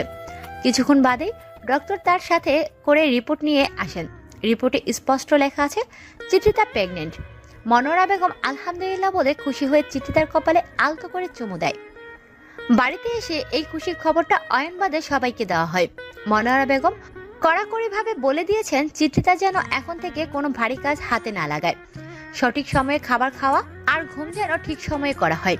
ডক্টর কিছু টাস্ক দিয়েছে চিত্রিতার প্রেগন্যান্সির জন্য। রাতে অয়ন যখন তার মাকে জিজ্ঞেস করে ডক্টর কি বলল, তখন মনোয়ারা বেগম ছেলের কথা কোনো উত্তরই দেননি। মনোয়ারা বেগম নিজ হাতে চিত্রিতাকে খাবার খাইয়ে দিয়ে আসেন। চিত্রিতার ঘর থেকে বের হয়নি। অয়ন চিত্রিতার কথা জিজ্ঞেস করলে মনোয়ারা বেগম বলেন যে চিত্রিতা ঘরে ঘুমাচ্ছে। অয়ন চুপচাপ খাবার খেয়ে ঘরে চলে আসে। ঘরে এসে দেখে ঘরে লাইট অফ করা। লাইট অন করার পর অয়ন চোখ যায় বিছানার পাশের দেয়ালে। সেখানে একটা হাস্যোজ্জ্বল বাচ্চার ছবি। চিত্রিতা ঘরে নেই। বারান্দা থেকে গুনগুন আওয়াজ ভেসে আসছে। অয়ন বারান্দার দিকে এগিয়ে গিয়ে দেখে চিত্রিতা গ্রিল ধরে দাঁড়িয়ে আছে। অয়ন পেছন থেকে জড়িয়ে ধরার ফলে কিঞ্চিত কেঁপে ওঠে চিত্রিতা। অয়নের গরম নিঃশ্বাসগুলো চিত্রিতার ঘাড়ে বাড়ি খাচ্ছে বারবার। চিত্রিতার কানের কাছে মুখ এনে রিপোর্টের কথা জিজ্ঞেস করে। চিত্রিতার রিপোর্টটা সাথেই রেখেছিল। সে জানতো এই প্রশ্নটা অয়ন আজ করবেই। চিত্রিতার হাত থেকে রিপোর্টটা নিয়ে পড়তে থাকে অয়ন। রিপোর্টে স্পষ্ট লেখা আছে চিত্রিতা 5 সপ্তাহের প্রেগনেন্ট। নিজের অস্তিত্ব চিত্রিতার মাঝে বেড়ে উঠবে ভাবতেই চোখ থেকে জল গড়িয়ে পড়ল। এই যে খুশির কান্না। অয়ন চিত্রিতার কপালে আলতো করে চুমু এঁকে শক্ত করে জড়িয়ে ধরে। সে যে বাবা হবে, বাবা হওয়ার অনুভূতিগুলো জেঁকে বসেছে তার মাঝে। চোখ মুখে ফুটে উঠেছে খুশির ঝলকানি। হুট করে যেন জীবনটা আরো বেশি আনন্দময় আর সুন্দর লাগছে তার কাছে। বাবা হওয়ার আনন্দ এত সুখের কেন? আজ আমার বড্ড সুখী লাগছে নিজেকে। ধন্যবাদ সোনা, আমাকে এই ভালো লাগার সাথে পরিচয় করিয়ে দেওয়ার জন্য। আপনাকেও ধন্যবাদ আমাকে মা হওয়ার স্বাদ অনুভব করানোর জন্য। আজ আবহাওয়া বেশ খারাপ করেছে। বাইরে বাতাস বইছে। বাতাসের সঙ্গে ঝিরিঝিরি বৃষ্টির কণা ছিটকে আসছে বারান্দায়। বারান্দায় থাকা ফুল গাছগুলো বৃষ্টির পানিতে টইটুম্বুর। অয়ন এখনো বাসায় আসেনি। চিত্রিতা বিছানায় শুয়ে আছে। কিছুক্ষণ বাদেই অয়ন বাসায় আসে। বৃষ্টিতে ভিজে একাকার হয়ে এসেছে অয়ন। চিত্রিতা ধীরে সুস্থে বিছানা ছেড়ে উঠে দাঁড়ায়।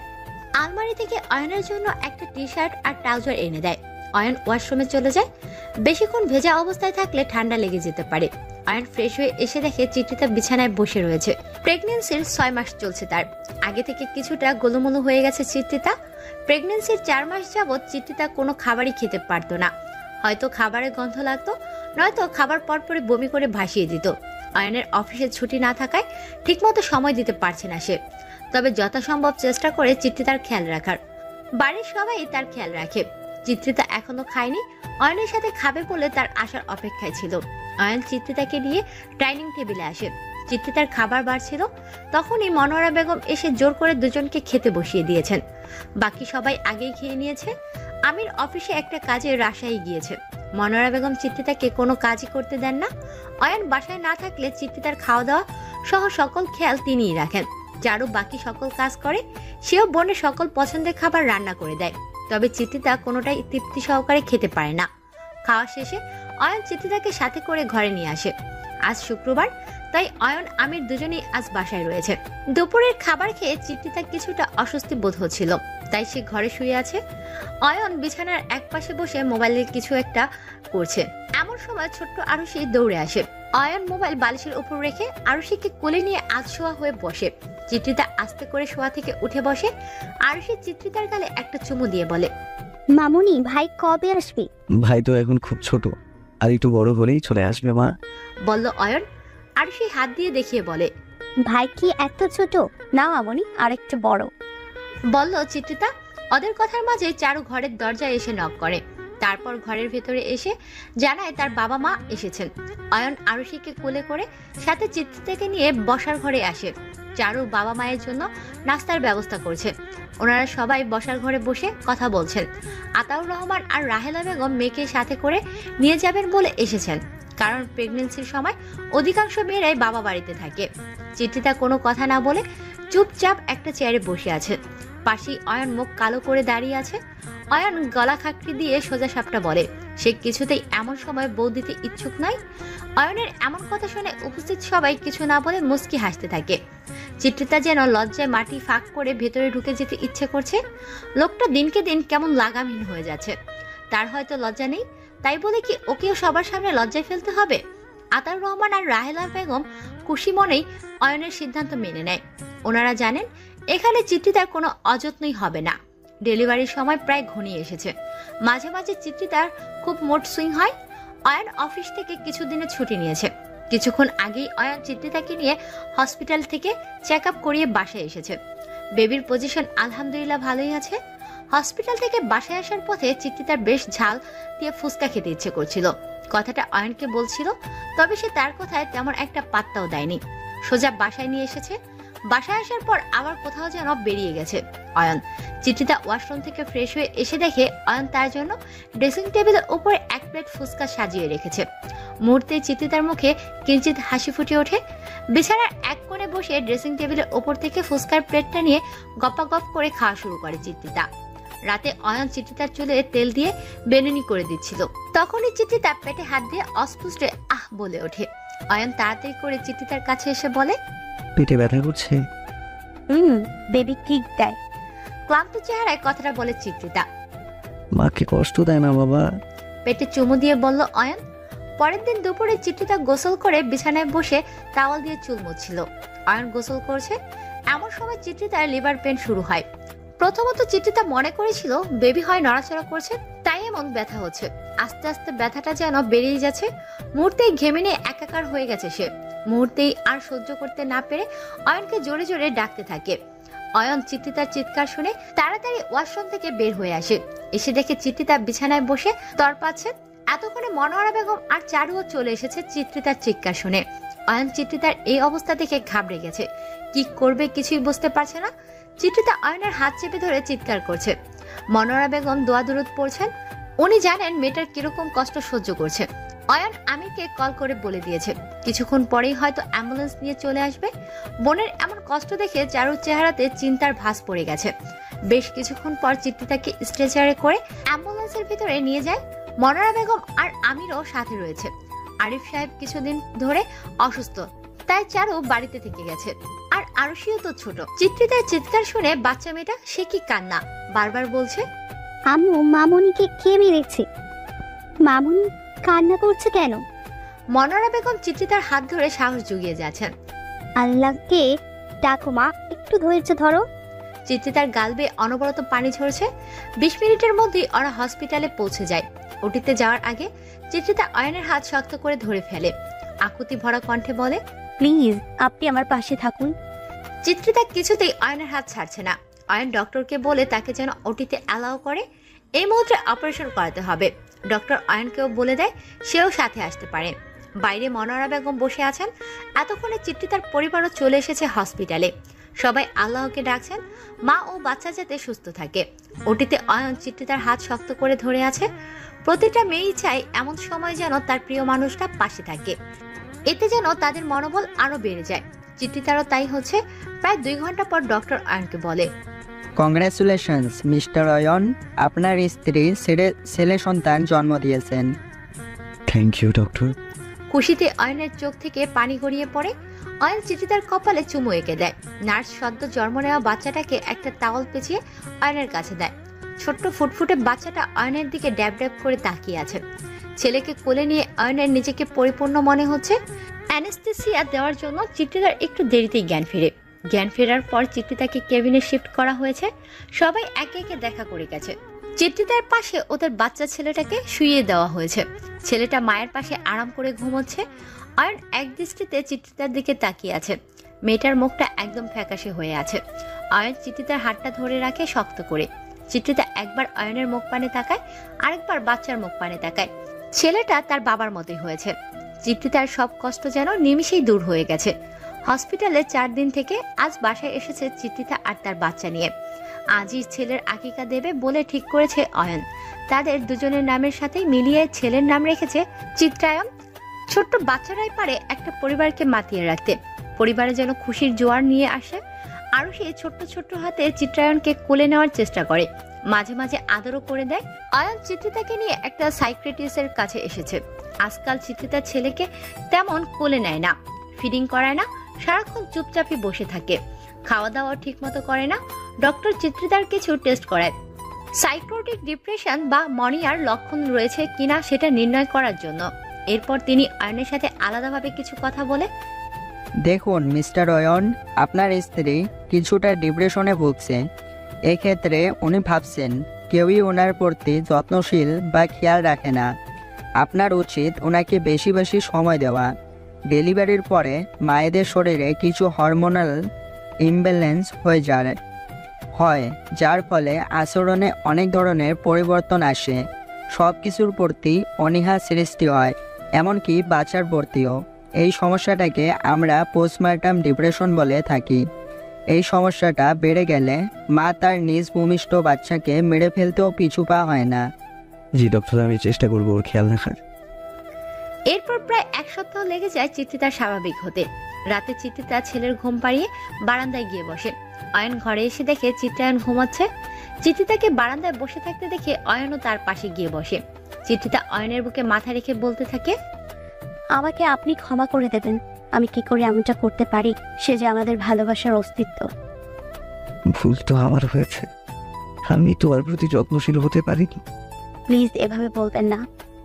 তুমি কষ্ট পেও না, এখন তো সব ঠিক হয়ে গেছে। ভালোবাসি তো। আমিও।